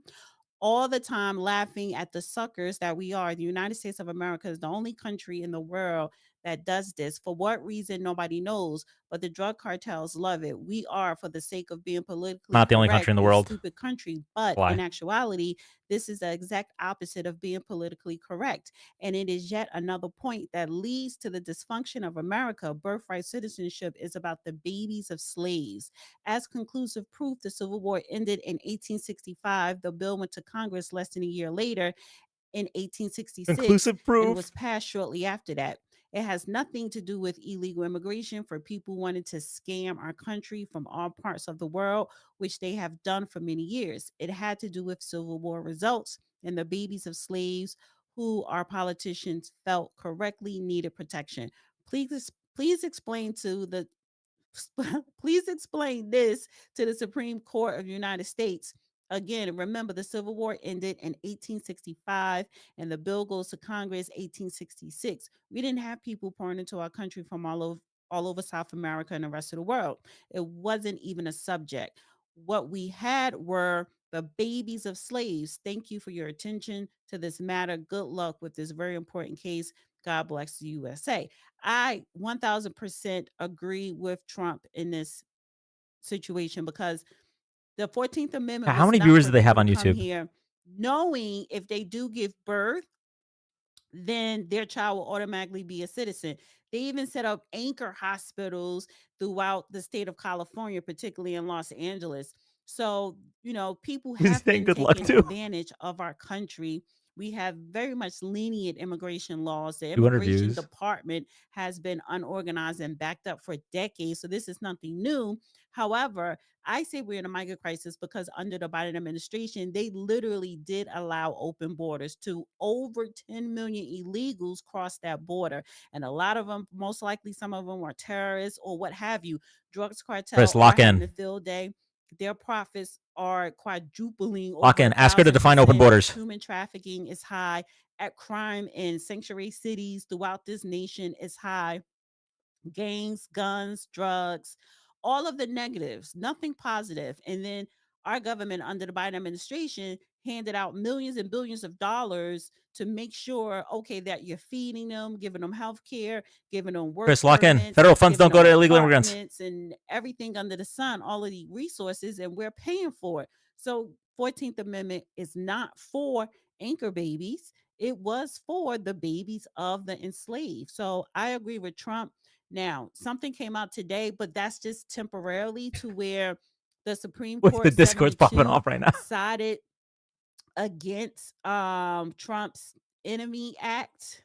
I don't know if I'm saying it right, but it's the Enemies Act, and Alien Enemies. the Alien what? Alien Enemies Act. Yes. So I kind of talked to the judge about this. It was like, well, they temporarily put it on hold that he can't use it until this whole case, I guess, is dealt with. So yeah, so I'm siding with Trump and 14th Amendment. So floor is open. Well, you already know I side with Trump, and this has been ongoing. I've been waiting for this day because I see it as a huge problem for us, especially for the freedmen, because you have a lot of people coming in here on top of us and then escalating to a hierarchy, and they haven't even contributed anything to America in the way that we have. And when you look at our communities now, and especially like Chicago. I work with people in Chicago. What they're going through and having to experience in this day and time when they are citizens and they should be protected by this government, and the government is allowing illegals to come in and do whatever and giving them resources, giving them citizens resources. And they know that this is a way to circumvent Chris, lock in. going through the immigration system and becoming naturalized. So it's been weaponized against Americans. So I'm all for Trump and whatever he has to do. It'll be interesting to see what happens with the oral arguments on next Thursday with birthright citizenship, because I know that they're looking at it from a jurisdiction and allegiance standpoint. Yeah, the Enemy Act, somebody put, was to expedite the process. Doesn't mean the case is dead. Exactly. It's not dead, but they just can't use it to expedite. And I have a problem with that. So, Chris, why are you against this? Okay, perfect. So I'm going off of obviously what the SCOTUS, what a lot of even the Trump appointed judges, and I YouTube would and love Twitch. to I hear just got both banned of on you guys TikTok for because these are great misinformation. points, and thank you for giving us all, a panel for the First Amendment. I think it's good to always bounce. I'm going to learn something from Consuela and vice versa, and Nora. But I just do want to provide a little bit of just friendly pushback here, right? Yeah, go to So, YouTube. so number one, right? Trump is describing, and I'm a very data-driven type of person because I believe data tells us a lot of things. He's describing a phenomenon called birth tourism, and that is what Consuela, did I say that right? Okay, sorry. I really hate butchering people's names. Yes. My mom would slap me if I ever do that. So, with that being said, right, he is making the scenario called birth tourism, which is defined as exactly what you said. People coming here intentionally, right? Right, immigrants having babies just so they can have the benefits. The data says that is negligible. In fact, the biggest case in the past 25 years that was actually analyzed by the DHS, the peak was in 2015. 36,000 was suspected, still not verified. That's only 1% when you put them in with births in general. Number one. Number two, I would love talking to the host, with all due respect, Dana. Sorry, let me just address people by their names.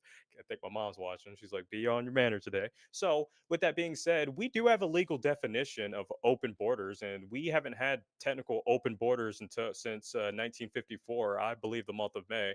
So I'm all about learning and like being proven wrong and things like that. But I just want to know, one, the federal legislation where there was open borders back during the Biden administration, since we all follow the law here, the legal open border policy, and what federal bill was passed under the Biden administration that mandated all 50 states to give immigrants benefits.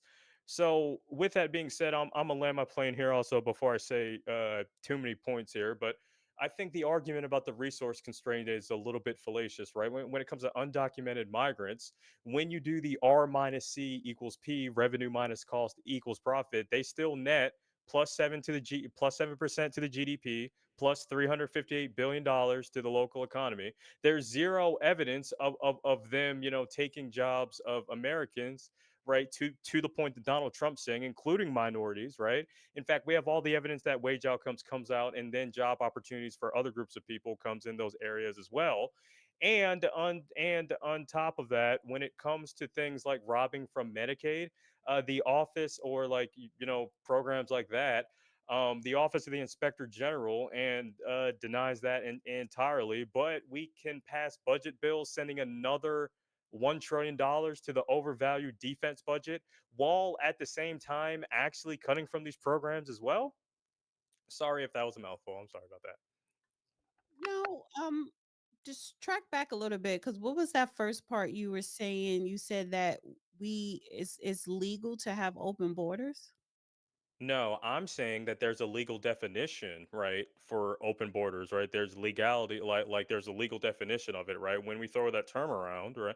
Right. And what I'm using is what's been in the USC codes for quite some time. Because the last time we had an open border was 1954, right?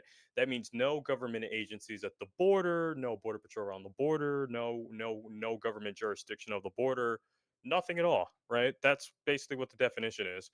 So I just want to know what bill was passed during the Biden administration where we had legally open borders. We all follow the law here, What do and you and I'm what do you think the Biden administration was doing during when they were in office the last 4 years? Like, how did we get over 10 You million you made the people claim that he opened borders. who are What did not he do? citizens here Tell in this us. country if we did perfect. not have open borders? Perfect. So, okay, I'm going to go ahead and answer that question first with all due respect. And then I'm going to ask you where you got the 10 million number from.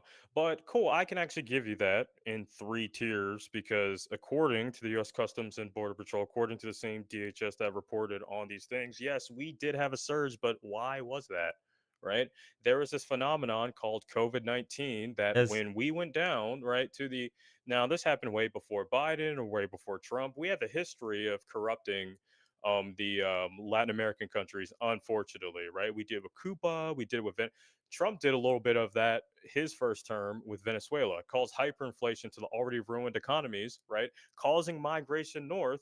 Then we had what was called the Title 42 expulsions, right? The Title 42 is part of the 1944 health bill, which quite literally Okay, said Chris that is you are cooking. mandated to stop border operations for the duration of what's called a public health emergency. COVID-19, right, would follow that bill. And we were only allowed to run that bill to as long as the CDC and the UN declared it a public health emergency, Chris is which I believe cooking. it stopped being labeled in the United States in 2023. But if we look at the data, especially on CPV stats, we saw after the surge, we were trending downwards. And I believe any president would have had to deal with that, to the point where late 2023, early 2024, we were already down to pre-Trump levels, right? So you would have to make the argument that Joe Biden, right, even though I have mixed feelings about the guy, but I like to look at things from a data point. Did he cause COVID-19? I would love to know that. Wait, so you saying COVID-19 is a reason why the illegals came here? Yeah, that's part of it. Yeah.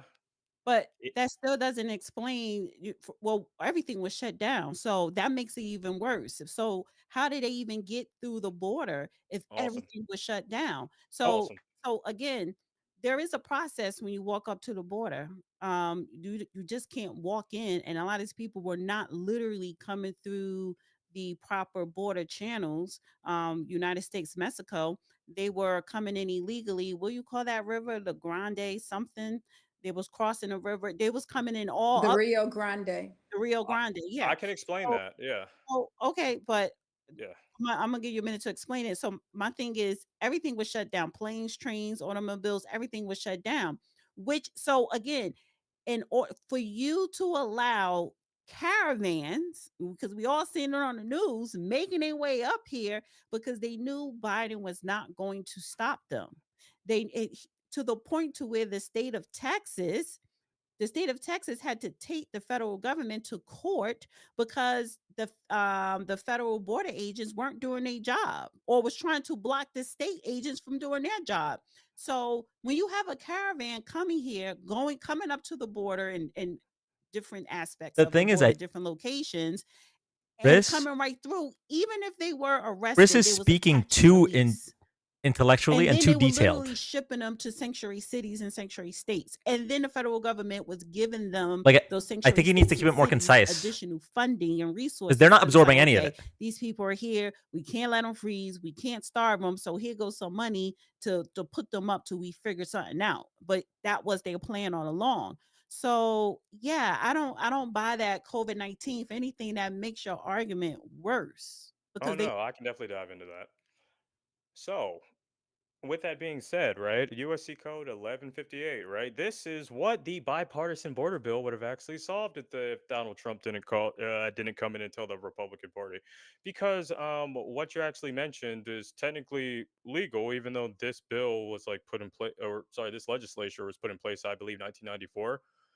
You don't people were abusing what was called the asylum system, right? It's literally says on the first sentence, actually, I can read it out to you verbatim. They can actually claim asylum whether or not at a port of entry. So while I see your sentiment when it comes to U.S. and Mexico, whether it's Eagle Pass or Reynoso or Ciudad Juarez, I think we all can get around here that the asylum process is kind of jaded, right? And it's been that way for like a long time. I think the last person to even try to touch it was George Bush Jr. So, with that being said, the bipartisan border bill would have actually helped to rectify some of those inefficiencies, right? So, No, with here's why I wouldn't have, because we already had laws in place. Now, to be an asylum seeker, we do have a legislation yeah, policy for asylum seekers, refugees, but we have a cap, 200,000 or 250. It's half a million. It's not even a million. So let's say from 250 to 500,000, 250 to 500,000, we have a cap annually. So we have a cap for asylum seekers.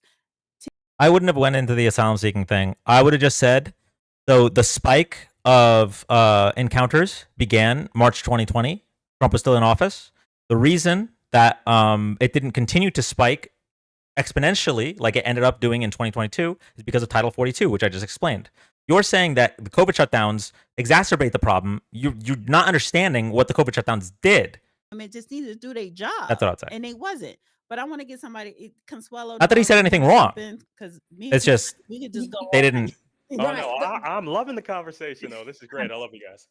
There's been such a drain. I look at the resources, right? First, the resources are being redirected to non-citizens, and then there are illegals, right?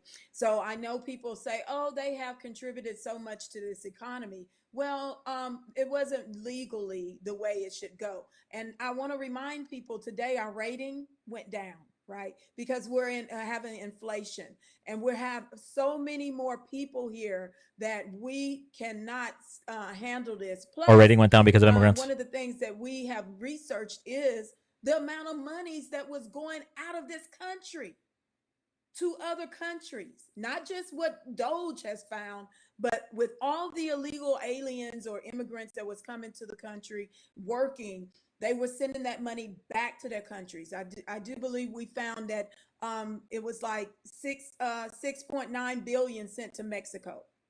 So it doesn't help our economy when we have so many of these individuals coming here and they're sending remittances to their countries. And the resources and the monies is not being recycled here, right here in America. And that goes to just like the things that Trump is doing right now. I agree with the tariffs and bringing manufacturing back to America, because we've had so much going out that it'll just deplete us. And the resources not going to the Americans and jobs not going to Americans. We're becoming second class, third class, fourth class citizens in our own country. That isn't right. I do not agree with that. Yeah, and if we want to talk about resources, you can give me all these facts and figures. When I started my podcast in the Oh past year, God. I've been talking to people all around the country. All around the country, people tell you a group of migrants or asylum seekers, what have you, come in, they move in. Let's talk about resources being taken at schools. They have to then put translators in. They have to create new classrooms because these kids aren't speaking English. So those are one example of resources. The other example of resources is our healthcare system. It's already strained by people that are uninsured, and these people coming here, what do you think? They're going to be uninsured because they're working Did she just illegally. say Those are the we're strains spending we're money talking on about, school and there translators? clearly are strains. You can look up the facts and figures since you like numbers. And lastly, the countries that have birthright citizenship are South America, the Caribbean, all third world countries. Why would we want to be like them? Australia doesn't have it. They're one of the best countries in the world. New Zealand doesn't have it. So I think I would want to be like the best. And I think we need to crack down on having that and not be like the countries where people are fleeing. Because what's She going to called happen is South we're going to America end a up like those country countries. and I said don't it was want a to be like third world Venezuela. country. What happened was they were one of the best countries in the world. If you look it up in the 1960s, they were the top 10 country, one of the top 10 countries, top 10 for sure on our side of the hemisphere. Now they're one of the worst countries in the world. Inflation destroyed them. And going to Consuelo's point, that proves you don't want to have high inflation, which is where we were heading if we didn't crack down on the open border. And then to say that the border wasn't open, Chris, come on now. There were tons of videos. So you're in Texas, you should know. People were coming through that border, all sorts of people, not just people from places like Venezuela where they can get the asylum. They were coming from China, like Dana said. They were coming all the way even from Africa. And I'm sorry, I'm not trying to be dramatic, but I think some of them might have even been terrorists, and we just don't know because we don't know who came through. That was the problem. And I'm so glad President Trump cracked down because we don't have that. Border crossings are down 300%. And thank you, President Trump, and the military that is protecting our border now. All right, perfect. So before I address both your guys' wonderful points, one, okay, Doge, like, really? So Elon Musk dips out when he quite literally promised to save the government 2 trillion, but then he says all on his way out, eerily after right before Jeff Bezos announces that he's doing his Slate Auto EV competitor, and after Tesla, loses revenue because of because of Trump's tariffs, which aren't bringing back manufacturing. And I can actually like give you those numbers in just a second, right? Yeah. So all that resulted in, if you read the big beautiful tax bill, right, another $4.6 trillion to the deficit. We're still sending 1 trillion more. I mean, 1 trillion more in the form of DoD funding, which is going to go to foreign aid. Right. Nobody talks about the bigger numbers actually, hurting, like money to like Israel, which goes to go fund terrorist groups. Right. FSA, which went on to go join ISIS, Taliban, and all these other things. And they actually told us this in Trump's first presidency. So sometimes wartime profiteering is not actually well spent, and it's well spent. That money's well spent here, right? Going on to the other point, I'm trying to keep a mental note of this. Yeah, once again, you had told me to go look up the data on if it's a if it's a resource strain on the healthcare system, according to the Office of the Inspector General, according to HHS. It's actually not. And going over to the last point, what you just told me is something that I would never tell you to do. I've lived in Texas. I've even worked at the border back in the military. That was like a long time ago, though. You're telling me to go use anecdotal evidence to go paint a picture for 1,900 miles. Well, if I were to do that, right, then I can just say, then if there's a hole somewhere, then that speaks for all of everything, or just to other things. I remember when President Trump said that they were eating the cats and the dogs, and that didn't result in anything. It did result in that same city a 600% increase in crimes against Haitian citizens and a few bomb threats to schools That's and things like that.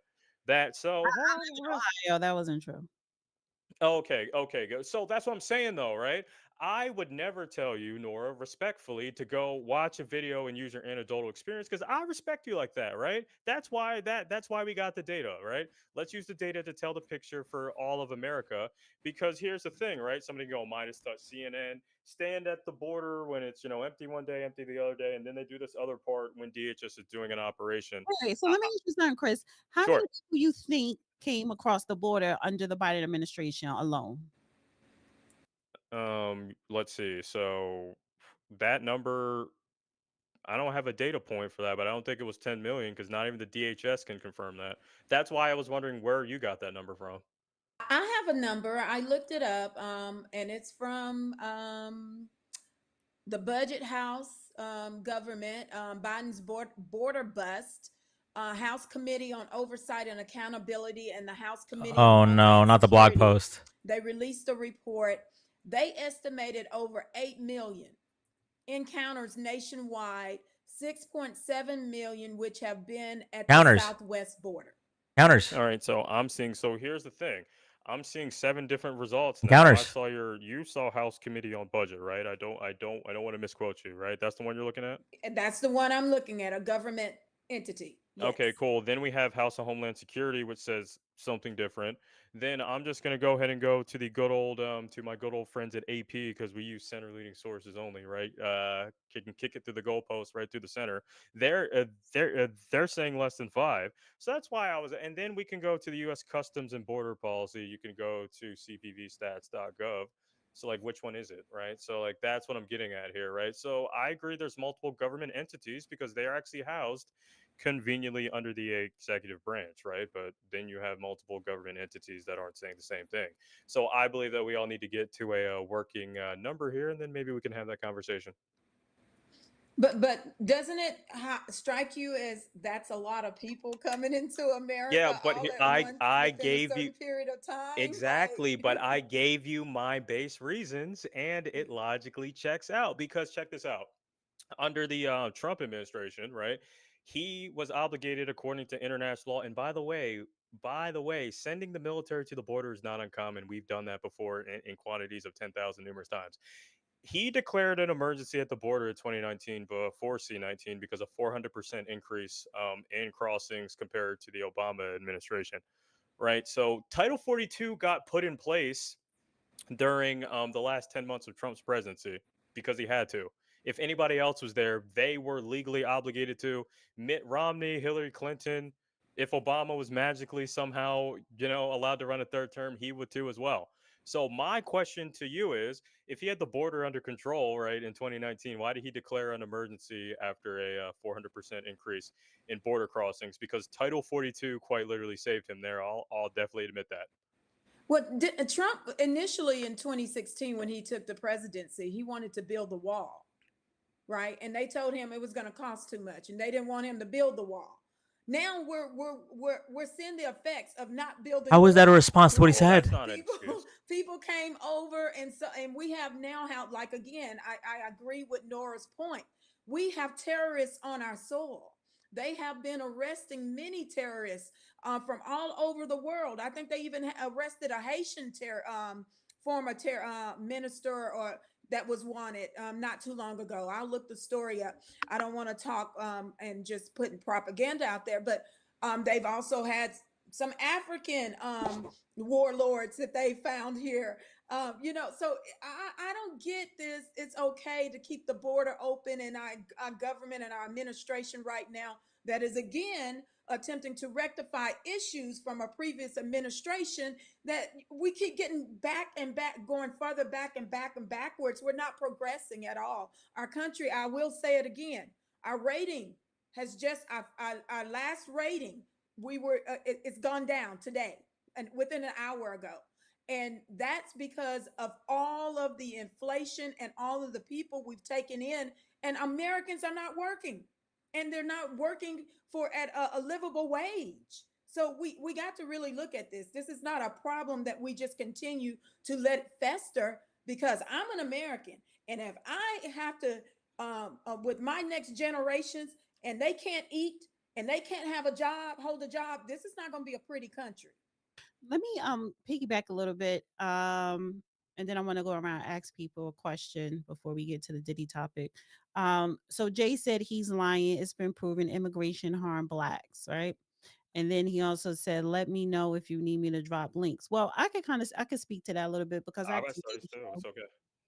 um I did a show with Diamond Dave, and that was last summer when the whole hashtag Black Jobs was going viral.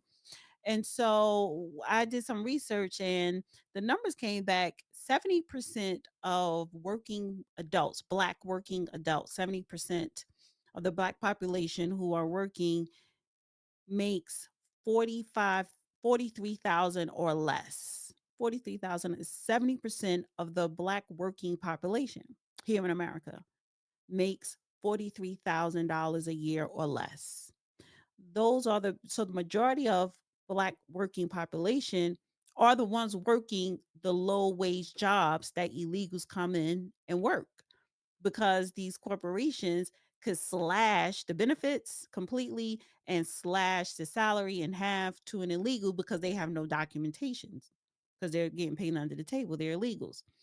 So if you have 70% of a working class, of Black population, 70% of Black working population making under 45,000, what jobs do you think they are? And those are the first jobs to be replaced by illegals.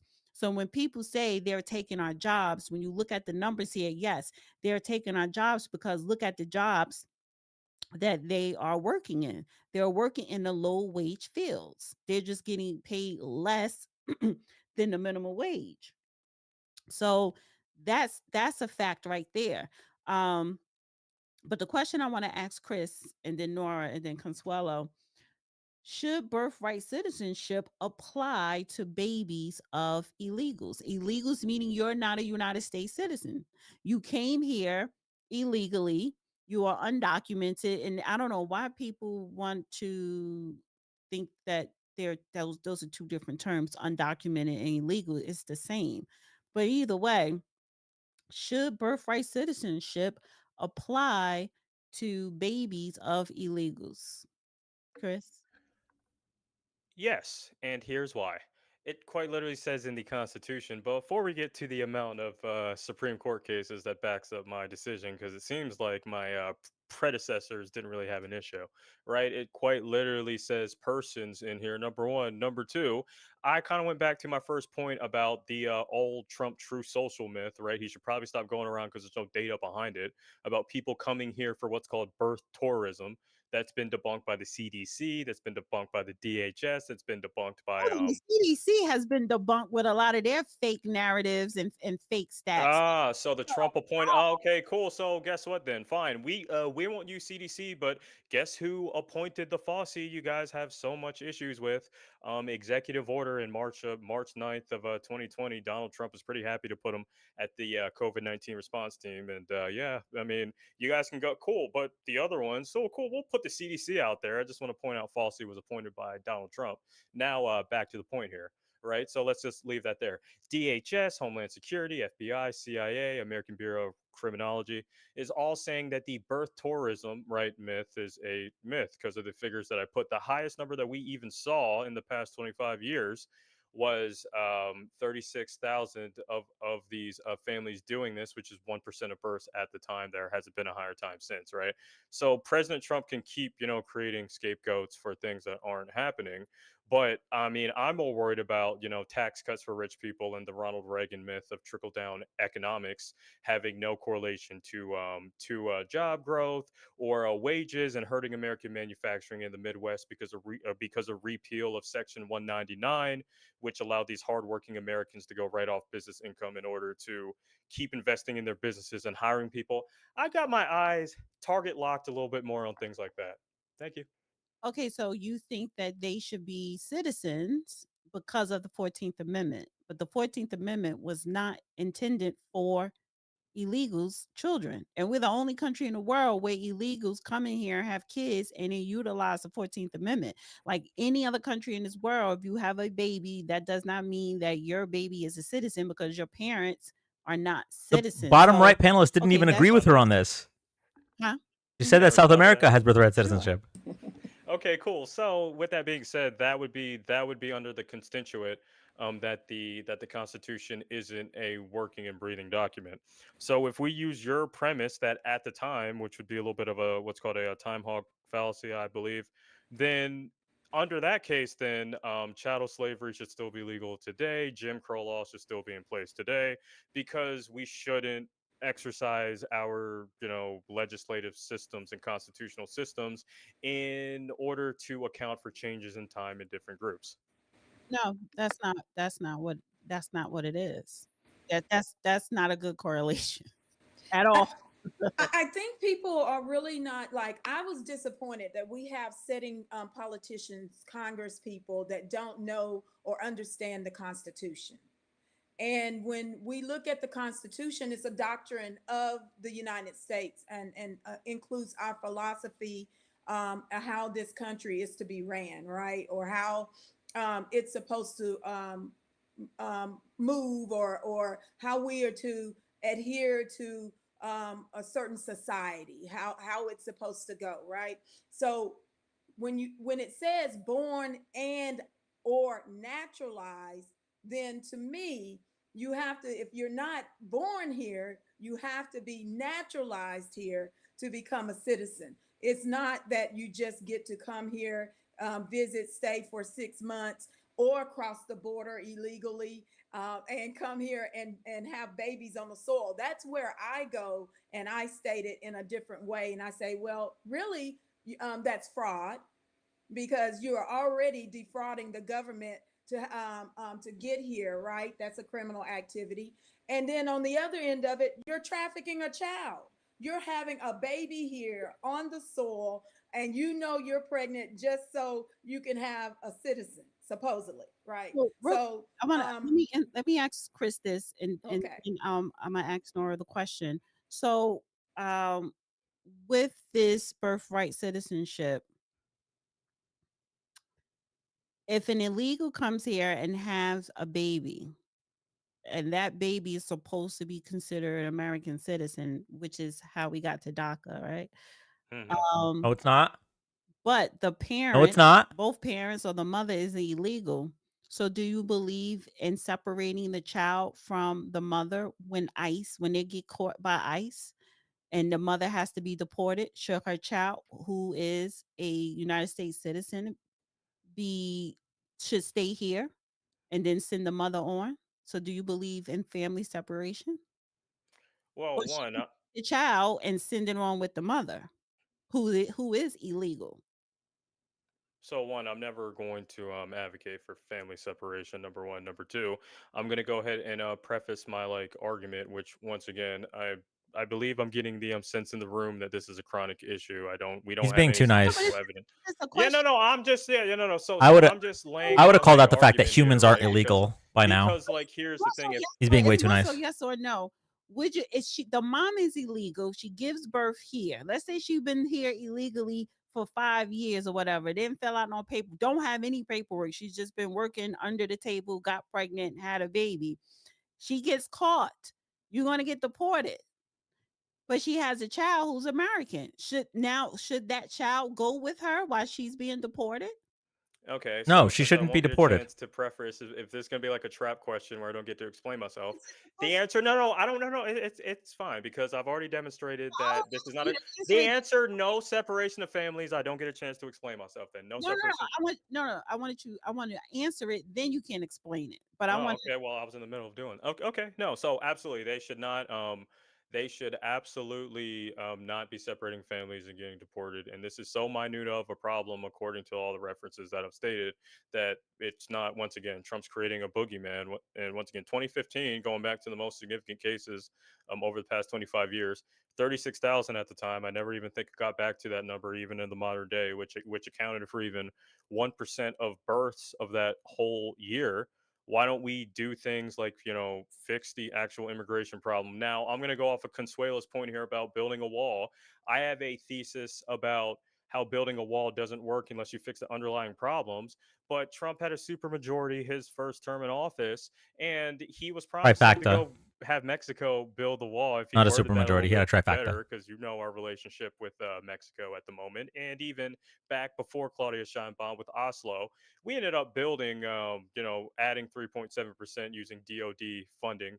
And interesting enough, we actually had a round two of this with the bipartisan border bill.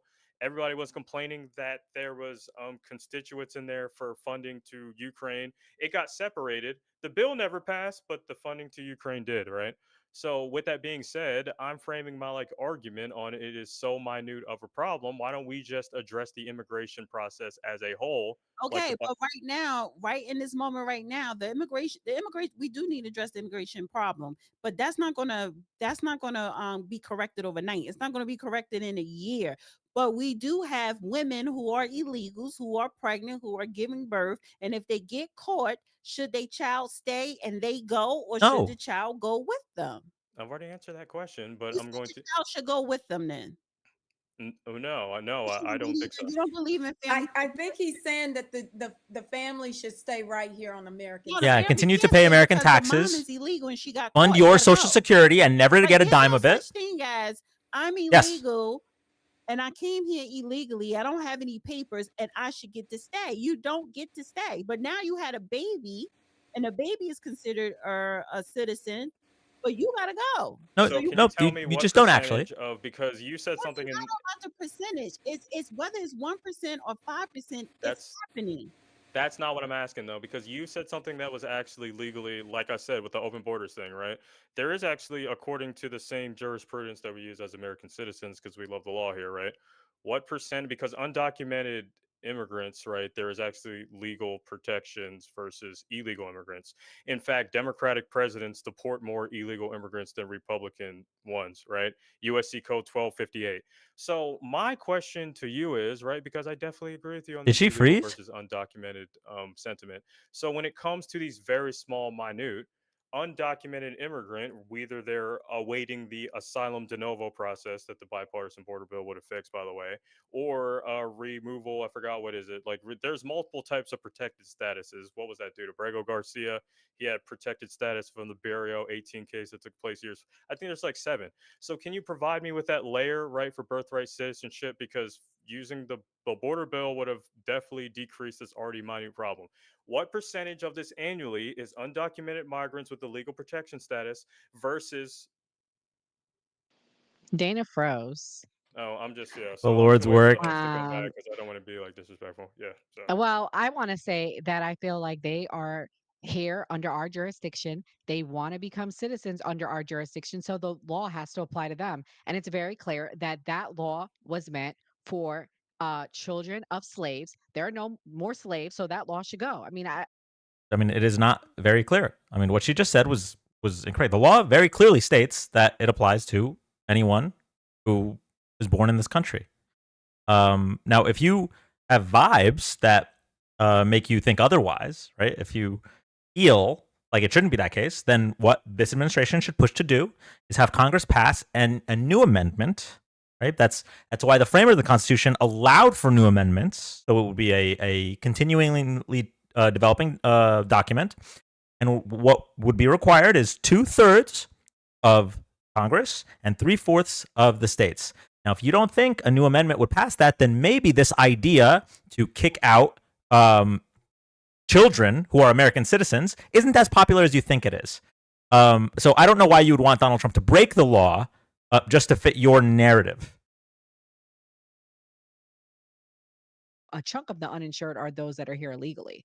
And the ones that do have insurance is through Medicaid, which is a strain on our resources, or their children. The children of them have Medicaid. Perfect. All right. Here we go. So I'm gonna go challenge your first claim. Sorry, can you hear me? My mic's doing some funny stuff. Can you guys hear me? Yes. Thank you. According to the Congressional Budget Office, which by the way, that's something that Trump references frequently, even in the Atlanta Fed, who appointed the head of the Fed? That would be Donald Trump, Jerome Powell, right? We're not going to go into these fancy CNN annexes. There's this beautiful equation called R minus C equals P, and the quantitative analysis has been done, right? How much does it cost annually versus how much do they provide annually? Chris is doing And too that much. leads to the profit to the country to include things for the GDP, right? So when you and I'm going to give this numbers breakdown, but let's get all the way to the end, right? Plus, when you take away all of the cost, it still boils down to plus 358 billion to the economy annually, plus 7% GDP. Plus, according to the U.S. Department of Labor statistics, right, there's no evidence that they're coming in and basically taking these jobs. In fact, the number of open jobs has actually started to increase over the past like 10 years, according to the same Atlanta Fed, and things like that. And like when it comes to the healthcare system, the Office of the Inspector General, should have done what Doge actually should have done, because they've done internal audits, and I can actually give you the reference for all of these internal audits. And they actually had a special assignment back under the first Trump administration in 2019 to see if this was the case, because he did put immigration as one of his big figures in the first thing as well. Nothing found, right? So I'm more worried is, once again, things that are actually the drivers, right, to the economy becoming bad, like believing in trickle down economics, just like the Cowboys are going to win the Super Bowl next year. I really hope nobody's a Cowboys fan. I'm sorry, I just had to poke a little bit of fun. Ravens fan, let's go. And the fact that somebody said that tariffs were going to bring jobs back, but in the 90-day trade war that we had, we already have Apple leaving. We have another Boeing factory about to invest another 20 million because of the tariffs that left the first time, and things like that. And the American Midwest saying they don't know how they're going to account for the input costs for laying off 1,000 people. I'm more worried about those strains on the economy, but I'm more than happy to go like numbers for numbers, because I'm down to get to the truth. And once again, You I'm still down to. haven't answered my question how it helps you with them having the birthright. Like you haven't like, answered that. You're skipping around. You're You doing a didn't lot of ask me a question. hopscotch right now. Okay, all right, Yeah, I cool. All asked, I right. said, I want to know how it benefits you because people like you, the progressives, the left, I want to know how it benefits you to allow them to have their babies in this country and take resources. How does it benefit you? Give me the benefits and give me the financial benefits. Okay, cool. Once again, I've already said, because part of this happening is, once again, you guys say that the fallacy here is that 100% of them are illegal immigrants. There was something said in the beginning that an undocumented immigrant and an illegal immigrant is the same thing. That is false according to U.S. written legislation. 7 types of protected status. So this is happening under an undocumented immigrant, which, by the way, the data says it's more of them than the illegal ones, and Democratic presidents deport more. Yeah, they're adding 7% to my GDP annually, and quite literally 358 billion. And plus, on top of that, the taxes too, $100 billion in taxes without taking How are anything they out. paying taxes when they're illegally working I here? An That I doesn't can make any I-10. tell I sense. can tell though I can tell you, because I got the answers, right? ITIN. And we're going to go reference the Internal We Revenue talked about Service. that. Okay, yeah, no, because we're going to keep talking about it, because I never got the ratio. Once again, I'm going to go ahead and grant you that this is a massive issue, even though I gave you the amount annually that this is actually happening, because I'm not going to get a ratio of undocumented to illegal, right? So with the undocumented route, according to the Internal Revenue Service, according to the OIS, Office of Inspector General, and all these other entities, yeah, they get an ITIN, and that's how we track, right? And you know what's funny? If undocumented immigrants didn't pay taxes, the IRS is actually using the ITINs to go find out their physical locations. So yeah, that's helping me definitely. I mean, I don't see how that didn't answer your question. Consuelo, you have anything you want to add? I don't want to overtalk you and give you a chance to ask your question. Oh wait, is the host coming You're back or? muted, dear. Are you mute? Oh, she muted you? Oh no. Oh, she Oh wait, can't she can unmute. unmute. Oh wow. No, she can't. Get Oh fucked. man, Consuelo, right in the chat. Can we Like, take 5 real quick? I feel like we're in the heat of it because I love both of y'all at the end of the day. Can we take 5 real quick till the host comes back? it's all good to me, but I don't want to. I mean, there's a lot of people in her chat. Oh, I that's know. fair. I see Consuelo. Yeah, we're in a live chat. This is a big I see it. audience. Okay, yeah, I got you. I mean, Someone yeah. asked a question in the chat. This is a friend of our show. Do they all apply and get an ITIN? Can you explain the ITIN for people watching since you know a lot Um, about it? yeah, yeah. According to the Internal Revenue Service, right? ITIN is just so one of those revenues that, sorry, one of those avenues that undocumented migrants, right, use to work in the U.S. and get taxes collected from them. And there's provisions within the ITIN that prevents them from taking and tracks them, right, and prevents them from actually taking from your Medicaids, taking from all these other social programs. In fact, I believe the last 2 years, if anybody has used unemployment, they've accounted, I believe, for anywhere from 15 to 17% with taking nothing from it.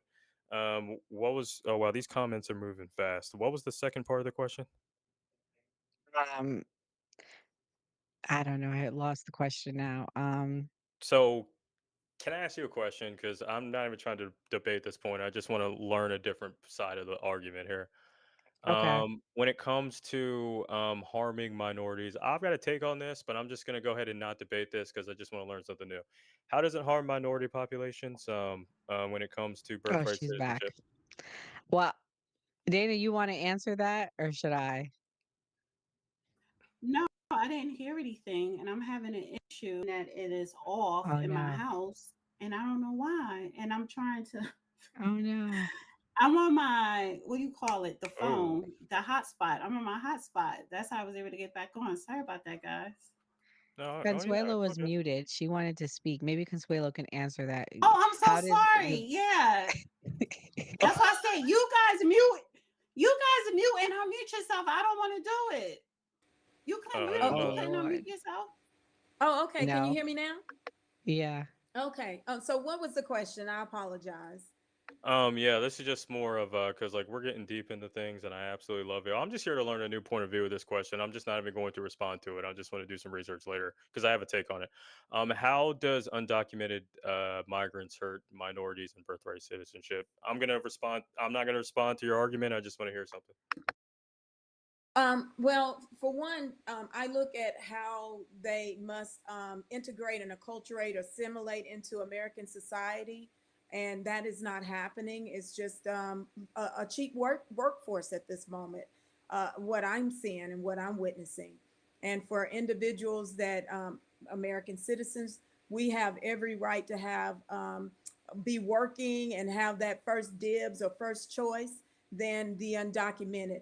Now I know about some plans via mayors, cities for action, um, offices of New Americans, where they literally made a plan to bring in all of these immigrants or aliens and put them in all kinds of different industries and jobs. And that's exactly what has happened with the Biden administration and why at this point in time Trump has to clean up everything. Okay, like I said, it's something I need to look more into. I debate on TikTok, and I didn't want to turn this into a TikTok debate. So yeah, no, I just want to once again, always Oh, down well, to turn it to a TikTok debate, look from please. a different lens, right? According to good old Socrates. That's my guy, by the way. And Dana answered that question too. I mean, it has to do with the jobs that are being taken. Like when most of these people, and I'm not trying to be rude, when they come here illegally, they're moving into the black community, they're moving into rough areas, and there's jobs, you know, there lower wage earning jobs. And unfortunately, Dana gave the statistic. It's a rough statistic, but it's a statistic that is true, that 70% of Black Americans or Black people in this country make less than 43,000. And those are the Oh, jobs that are being was that taken, Joe Brown? unfortunately, by people coming here illegally. But And not so even, she it's broke it not even down. those jobs. They're even in now in the managerial jobs. They're in Wow. they're See? in the True. healthcare, right? So Mm-hmm. these are spaces and industries that we've been in forever and have been able to support our families. And the biggest thing I think is having them to come to our communities, because now you can go in California. We speak to many individuals in California.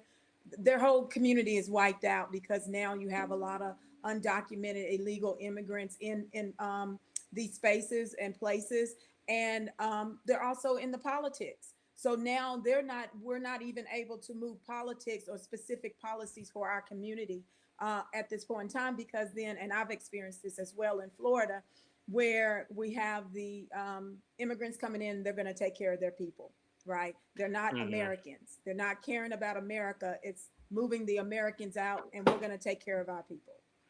So True. just real quick, because we didn't even touch on the Diddy thing, and that's I'm like maybe we Oh should yeah, have let's do it. we Yeah. should have did the Diddy thing first. I didn't think this was gonna Let's The do carry Diddy on thing, because I think chat. this is going to be a part two. The Diddy thing. So Diddy, what do y'all think of so far of the Diddy trial? And this could be brief, but what do y'all think? You know, should Diddy do jail time? Yeah. I say no. Oh, okay. Well, I'm gonna say yes because I do Yeah. believe so. If we look at the 5 things that he was charged with, right, No. with all due respect, right, I don't think we should have a pass for for society for things like racketeering, right, and which would be the legal definition, which is passed in USC 1961, is within a Stop naming 10-year the period, statues, bro. They do not care. enterprises of things like sex trafficking operations, drugs, or anything like that.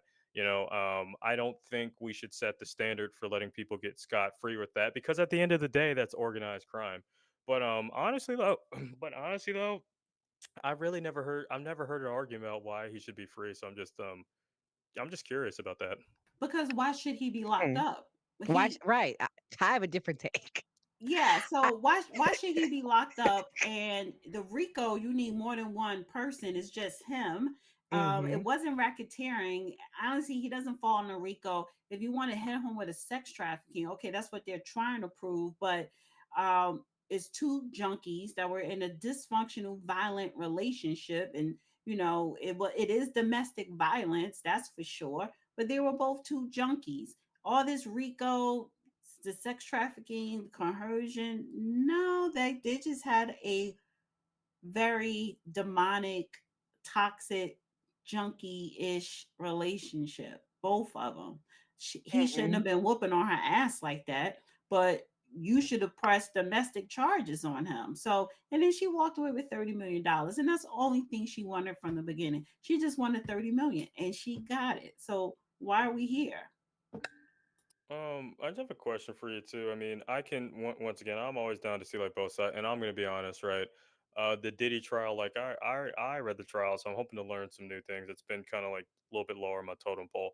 But do you think he should get any disciplinary action at all for what he's done in No. the future? Okay. No, because once you start doing that, then regular folk like everybody up here, us who don't have his money or his status, it's easy for the government to just roll all over us, state or federal. So they're really infringing on. I think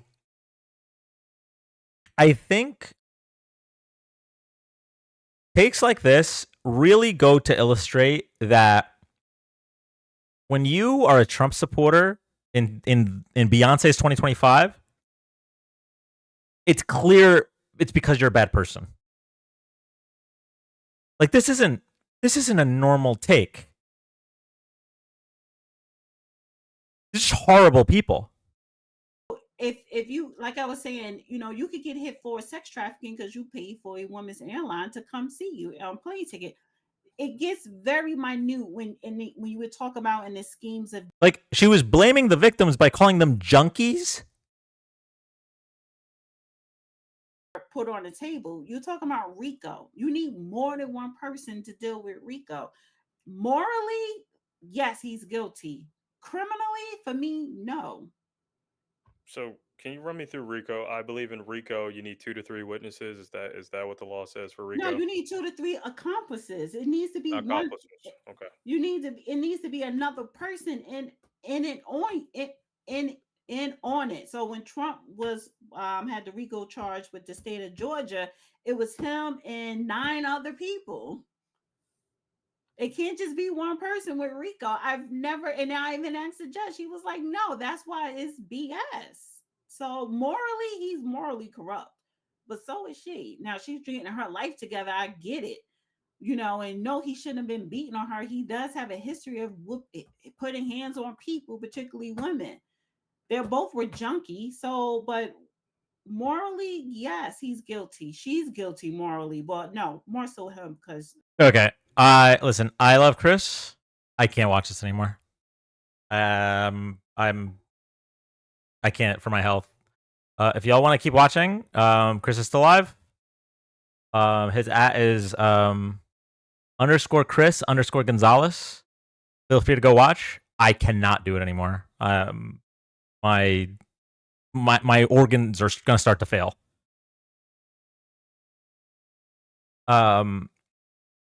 With the constantly calling undocumented immigrants illegals, with not only demonizing them but pitting different marginalized groups against each other, and now with the victim blaming in the Diddy trial, I can't. There's the reason they're the 8%, man. These hopefully are not common opinions.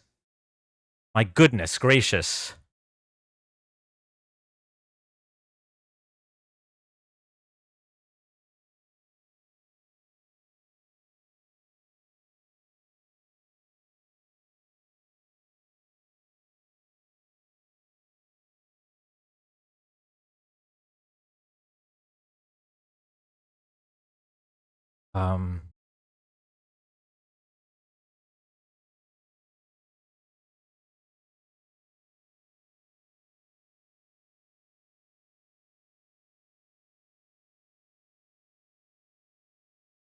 People are agreeing with them in chat, but it's the same 5 to 10 people over and over again.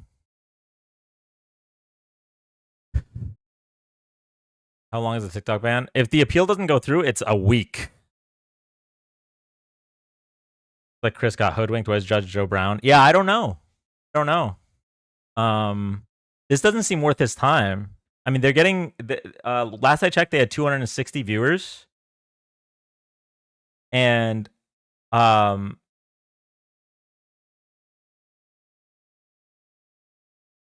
so I'm not one of the types of people. Thank you, Lizzie. I'm not one of the types of people to say that we shouldn't platform disgusting ideas because it helps spread it. I think that's a little bit myopic because the disgusting ideas are going to platform themselves without pushback, and that's worse. But I don't think Chris is giving enough pushback. As a proportion to how damaging the things they're saying are. Like 99% of what Chris said was factual. Chris didn't say anything wrong. And his arguments are salient and they counter what they're saying. Problem is he's not only being too nice, but he's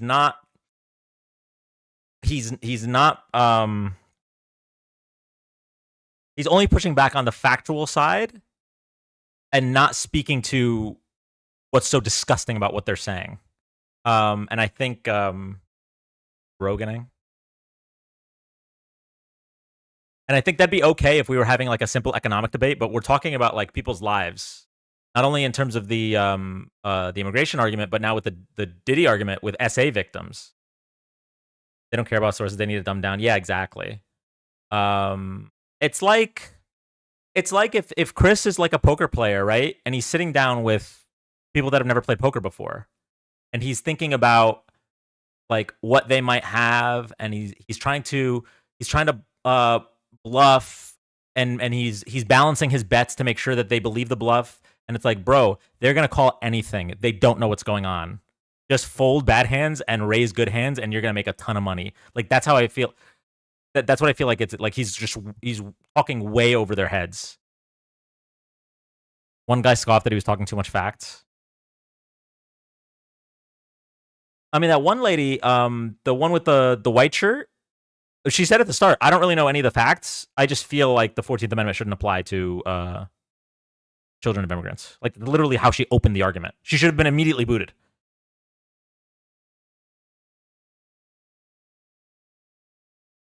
How many subscribers do they have? Hold on one second.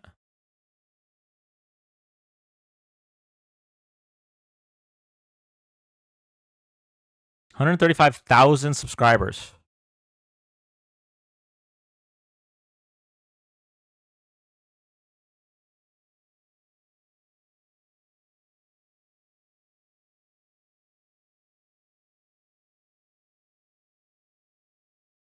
You can buy those. I'm not gonna assume that they bought the subscribers. I genuinely think it's possible they have 130,000 absolute Smooth Brain followers. Like, it's very possible. We got 77 million people to vote for a guy who tried to overthrow the government.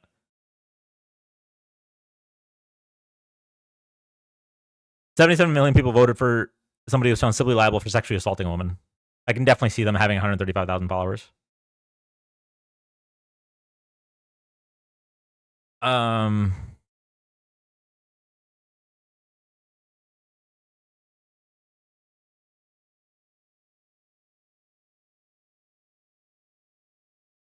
This is the bad place. Okay, what time is it? 10:19. Well, the plan was we were gonna do a mental health check-in and bring up friendlies, but TikTok banned us for misinformation for streaming this live.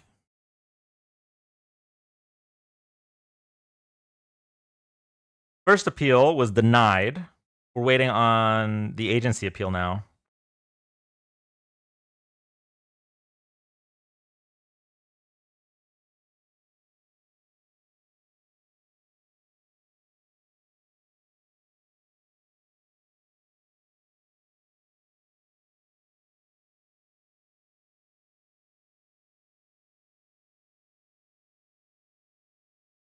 Oh my god, chat. The new lineup of the Unfuck America tour is live right now with Z.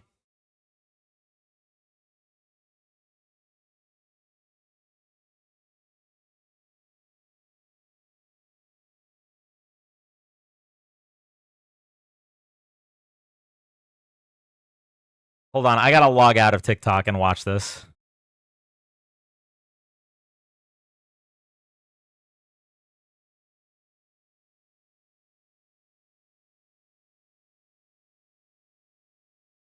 Hold on one sec, chat. Hold on.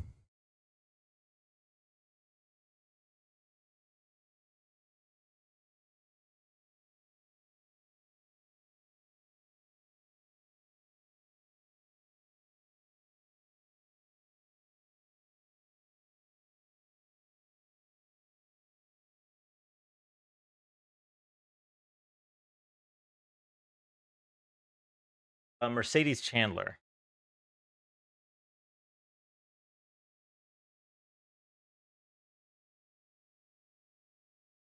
Okay. From TikTok lives, and that's not to hate on anyone that does. It's just we kind of operate at a different pace where we don't hold on to the small things in the same way that the left does. A lot of, like, I've worked only with blue collar country ass motherfuckers my whole entire life. All blue collar men, like, just straight up. And I'm just comfortable around those environments shooting the shit. And That's interesting. When they say things, it doesn't necessarily trigger me.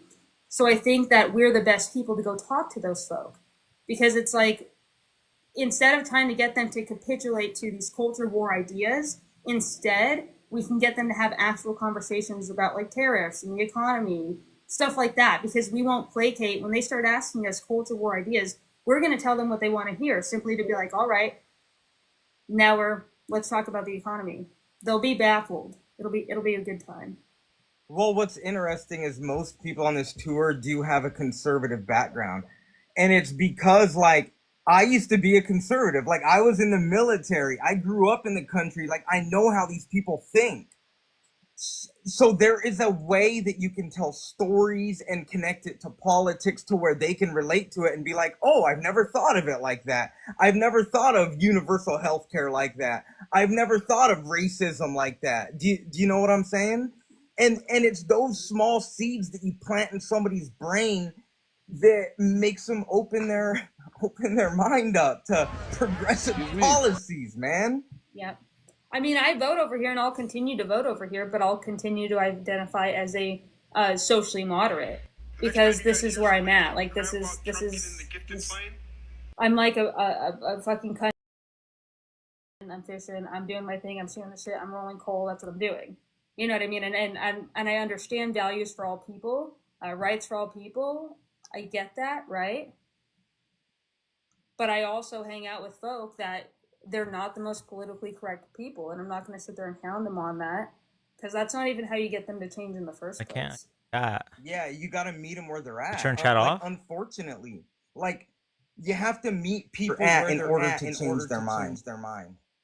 Yeah, that's what it's basic psychology. So when you want to lead How someone do I down a turn chat? path, when we look at basic psychology, we can see that calling them names, throwing diatribes their way, like all the works, taking them out and flaying them on the internet for millions of people to see over and over and over and over and over again, that doesn't cause people to be like, yeah, I totally want to I'm join so your lost side. here. Yeah, I totally can see want to chat take on accountability. Yeah, I totally one want to tab, change but my not the ways. tab that It is being drives them streamed. from that behavior because you've associated change with a negative response, and they're not. And we drove them all together under the umbrella of MAGA, where they found shelter, and ultimately those people then now have a loyalty to that, and it's legitimately destroying our country because we're the enemy, and really our There we progressive go. policies are the ones that help the working and middle class Americans. Someone said we did not drive them to MAGA. I'd argue that because all of my old colleagues on that side, many influences on that side were Democrats. They don't even like the policy of the right. They're only over there because they had to deal with getting purity tested over and over and over and over again for nothing. Half of these people, LGBT folk, just getting, strung out on the internet for everyone to see over and over and over again over every little thing. And they said, I'm not doing this. I might not even agree with the right-wing policy, but I'm done with the cancel culture over there. And they left. That's a huge population of people who are voting not on policy, but based on culture. I would know as someone who was on the right, before watching Dean's lives, before watching Destiny's lives, I knew nothing about policy.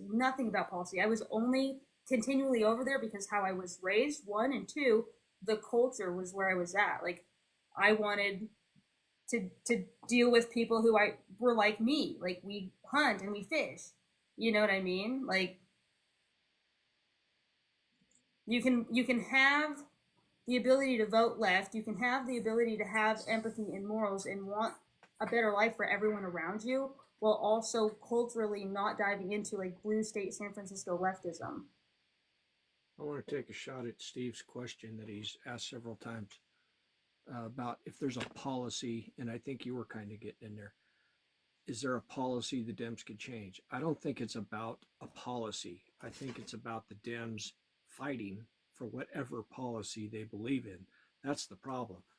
The guys on the other side, they'll fight till the cows come home, no matter how bad the policy is. They'll fight for it.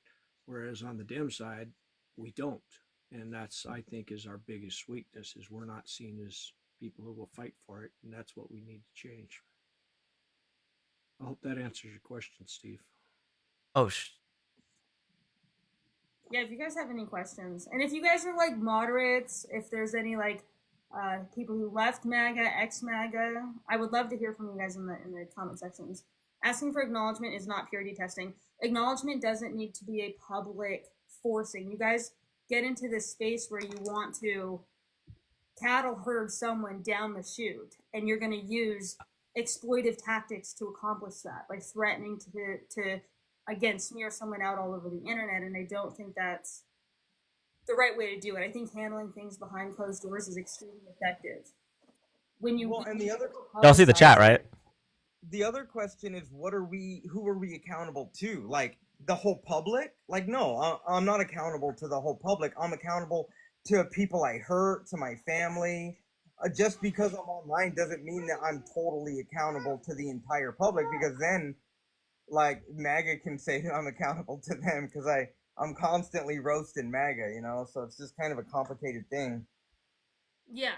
When people say, and they're like, to the people who are harmed, I would love to see, like, to the people who are harmed is doing heavy lifting in that. You know what I mean? Like, you guys got to understand that no one's been, I'm sorry, but there's not actually, no one's hurting from this. The tour blew up, and the creators have gone back to doing whatever they do, and this next tour has come about, right? But to say someone has been, like, hurt, I think we have to come up with other language. Oh, we're doing it again. Yeah. We're falling back in the trap again. Well, no, Oh, Dean's here. Guys, our literal group chat is called Canceled. You know what I mean? Like, we are. Dean's in the chat. We are those folk who just don't care at this point because we have a mission, and we're not entertainers for the left like other creators. We are soldiers in the. I'm a patriot. I'm a patriot first, like straight up, man. I'm not a, what are they called? Performative.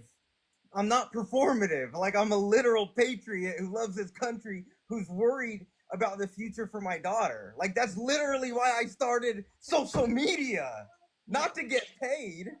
Yeah. Do you know what I'm saying? Exactly. I mean, there's a lot of people who are really caring about the money. You know, it's just one of those things that I don't care about the money. You guys have watched me for days at this point. Literally turn my gifts off and say, don't gift me, save it for the homeless people. Like, I'm not here for the money. I'm literally here to actually fight fascism. I'm not here to request a bunch of money to be paid to me. I'm not here to request, 5-star fucking bedrooms. I'm not here to request endless bar services. You know, I'm here to actually come in and fight. I said, give me a tent and a can of beans and I'll be fine. Let's go. I don't care if I have to take a Spirit, what is it? Spirit? Is that the scary airline, right? Spirit Frontier? Throw me on one of them damn planes. They're probably one of the only airlines not to have an incident at this point. I will jump on that plane. I will go.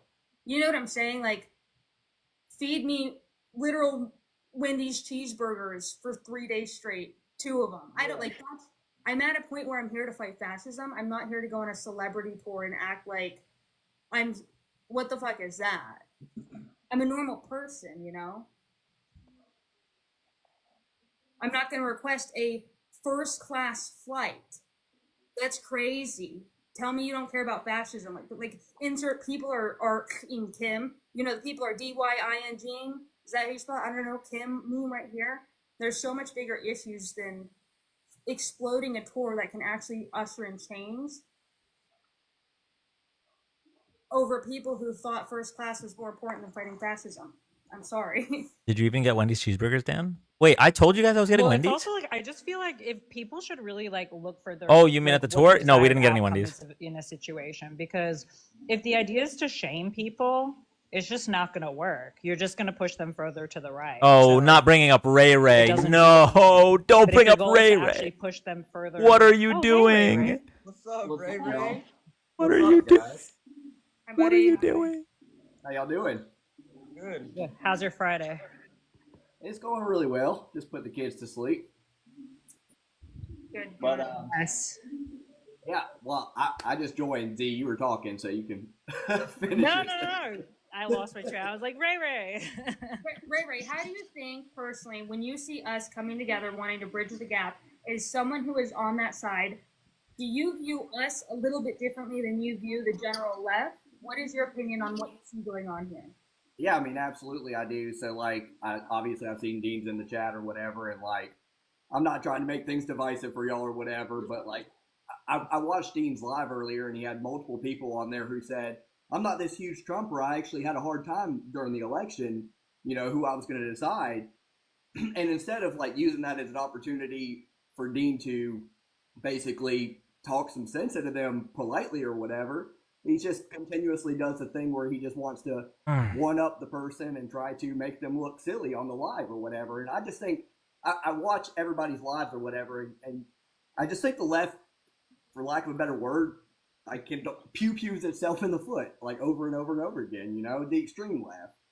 I mean, that's for me. That would be an opportunity to be like, hey, let me talk to you like a human being or whatever, and try to see, you know, if we can come upon some rationality here. But instead, it's all about, it's like what y'all were saying right before I got on. It's all about money. It's all about gotcha moments. It's all about this and that make them look better and get their following higher. And I mean, if that's his mission, that's his mission, but that shouldn't be y'all's mission. And obviously it's not.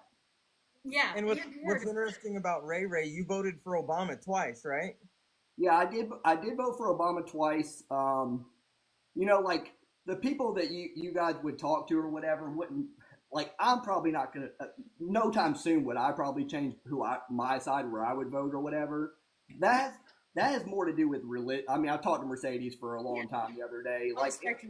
Like there's a lot of things religiously or whatever that the left is just too much for, you know, against my religious beliefs or whatever. So it's just difficult for me. But obviously there's plenty of moderate rights and moderate lefts that both sides can get or whatever and talk sense into. And I don't know. I still think we're all Americans. We're still on the same team at the end of the day. I'd be upset if like some people on the right were mad at me. Just a friendly reminder. I'm still debating whether or not to make a video about this, but in Peyton's most recent video, he put me on a list of miscellaneous pieces of shit without providing any reason to for people to unfollow me. He just said unfollow these people. You know who wasn't on the list of people to unfollow? CFH Unfiltered, who is currently still on the tour. Rizzer Vic, who is currently still on the tour. Mr. Jones X. No explanation needed. I thought that was a little weird. Kind of makes me think that he actually made that third video just to go after the people that he disliked rather than the real issue here. If his real issue was to call out Z and the people that support her, he did a bad job at that. If his issue is to protect black women, not calling out Mr. Jones at all, did a bad job doing that. I don't know. Little weird, Peyton. Little weird. He wanted to make space on the tour for himself. Well, okay, they do. The main thing that bothers me all the time when I'm being talked to is just kind of undermining our intelligence. It's kind of like literally, you know, just name calling and just like we're just automatically dumb and illiterate and unintelligent. Like just because we're from the South and we talk different than y'all, like that's wild to me. He showed no evidence or reason for Dean either. So he even said something that was wrong about Dean. He said Dean puffed with Z at the after party, and that just wasn't true. He just was misinformed or made it up. But look at the people he went after, right? It's he went after Off the Wagon, who he had personal beef with. He went after me and Hannah, who he was upset with. He went after Johnny, who he had personal beef with, and Andra. Now, Andra, to be fair, bro, those screenshots, she's that's.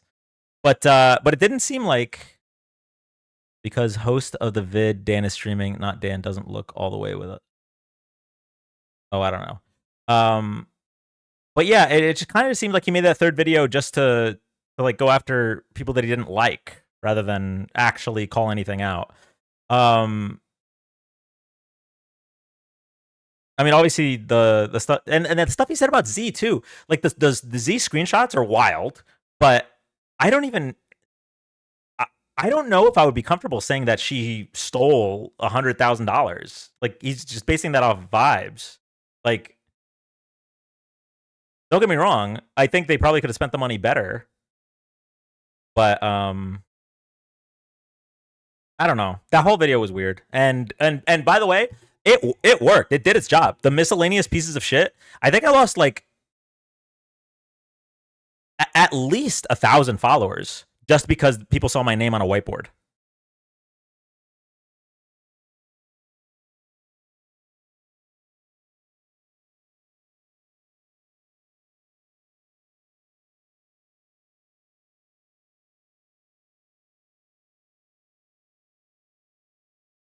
Also, people are saying, I'm not saying it, but people are saying that 2 of the 4 miscellaneous pieces of shit, myself and Hannah, who I don't think did anything to warrant being on that list, happen to be the only Middle Eastern creators on the tour. I'm not saying that Peyton included us for that reason, but people are saying.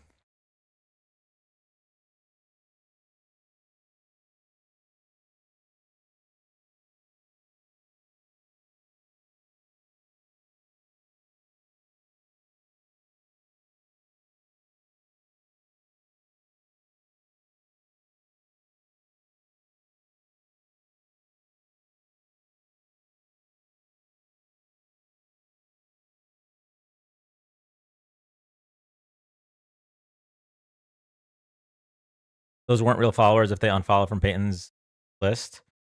Yeah, I mean, you're probably right. The problem is that Peyton provided really, really good evidence for unfollowing Andra, right? So this is something like the right does a lot. Like they'll take one piece of truth, but then they'll use it to justify lies. So the evidence to unfollow Andra is damning, right? And then he's just like, oh, also these 4 people, fuck them. Megan, I have no idea. Go live on your backup tomorrow? I'll think about it.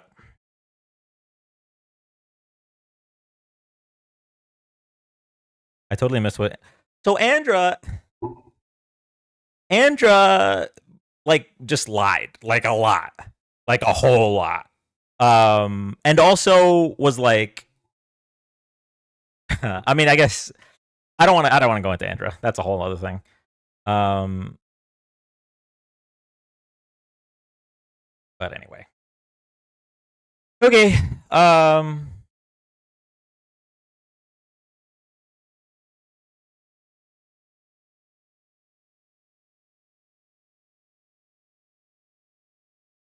Don't do it. It's fine. I was just saying. Oh yeah, you're fine. Don't feed the drama. The thing about it is I still get comments on every video and in my lives about Peyton's video, and I don't even have anything to respond to. I don't know where we got this the meta, right? The vague accusations meta, where you can just say this person sucks, but provide not even an accusation of why they suck, and then that works. This meta needs to get patched. Something needs to get patched. Very irresponsible too. He has 650,000 and a lot of influence. To bash with no evidence is disgusting. Yeah, and not call out Mr. Jones with that influence. Ridiculous. And that was my biggest criticism in the first place, because I imagine the reason that he dislikes me, the reason I was on his list, is because I called him a bad faith actor in the Dean live after the tour. The reason was because he was either bold-faced lying or, yeah, I don't blame you, Cashew. Bold-faced lying or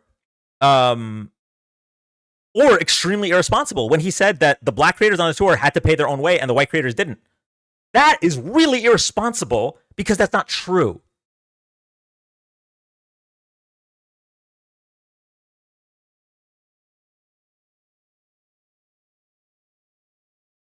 I'm confused as to why your name was on the whiteboard.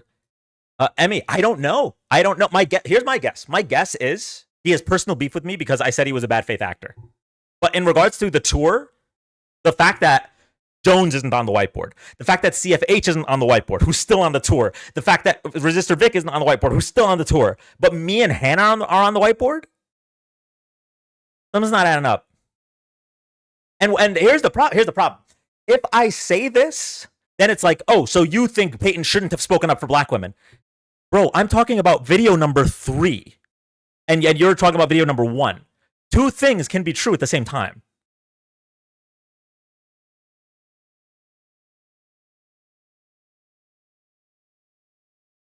Same reason why Mermaid was getting so much hate about shitting on him for video number 2. I know, and I couldn't believe they put Hannah when the very first live they were telling Hannah she was white. Yeah, they were telling Hannah she was white. They were yelling at her. It might be because of the 7-hour live, LOL. I thought that was the reason most of them were going with. I mean, if they want to go with that, that's fine too. Because I know that after Peyton got humiliated by Simple Black Theory and by Dean and by Mermaid, he went to Alina's live. So maybe Alina's like, by the way, I don't like Dan. That's possible too. I watched that whole video waiting for him to get to your name, and he never did. Yeah, Emmy, he didn't. And what's really frustrating is not just the 1,000 followers that I lost. It's I lost mutuals, like without even so much as a message. So yeah, I don't know.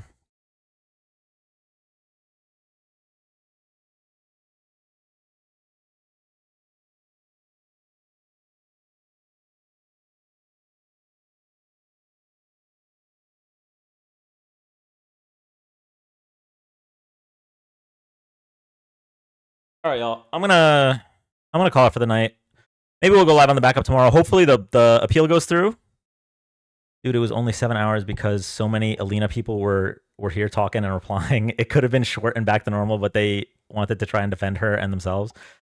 Yeah, I mean, Chloe, I think the Alina drama has to be over because they're never going to be able to justify her panel being openly racist to me and her nodding and smiling. Like, it's just so clear what type of people they are. Like, that shit's over. But the Peyton stuff, it keeps going because his video is super viral. He has a lot of pull. It has like 3 million views. Dean went up? Oh, shit.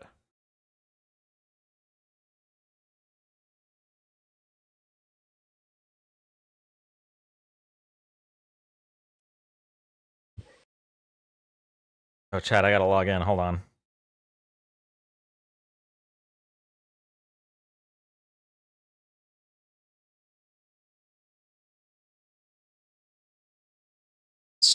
Five times in the last 10 minutes. So if you were truly like focused on fighting fascism and fighting the right and having private conversations about issues with people on the left, why is it the case that you've only been talking about your issues with people on the left? Well, that was me, Dean, and I'm on the right. That's a fair question. It's been going on since before you joined, Ray Ray. I'm going to leave you guys to that question. I think another is you're trying to end a culture. So, like, for the past 3 weeks, we could also counter that. Well, for the past 3 weeks, it's been how many people on the left making video after video after video after video after video about someone who is also on the left. So if we do want to talk about who is disproportionately attacking or cannibalizing themselves, it would be leftists against leftists, not moderates against leftists. Okay, and so basically if you're saying that you want to talk about the issues with individuals that you see on the left to counterback some harmful culture that you observe, well, I mean, isn't this like the same ideological underpinning that drive the conversations started by others on the left that you may disagree with, like Peyton, etc.? It's just they want to end what they perceive as a harmful culture on the left as well? That's just not true, though. That's not why he's doing it. And you know that, Dean. And you know that even by asking or by positioning that, you know that it's dishonest. Well, I think like more so what I'm getting at is like you guys see a harmful culture on the left that you want to end.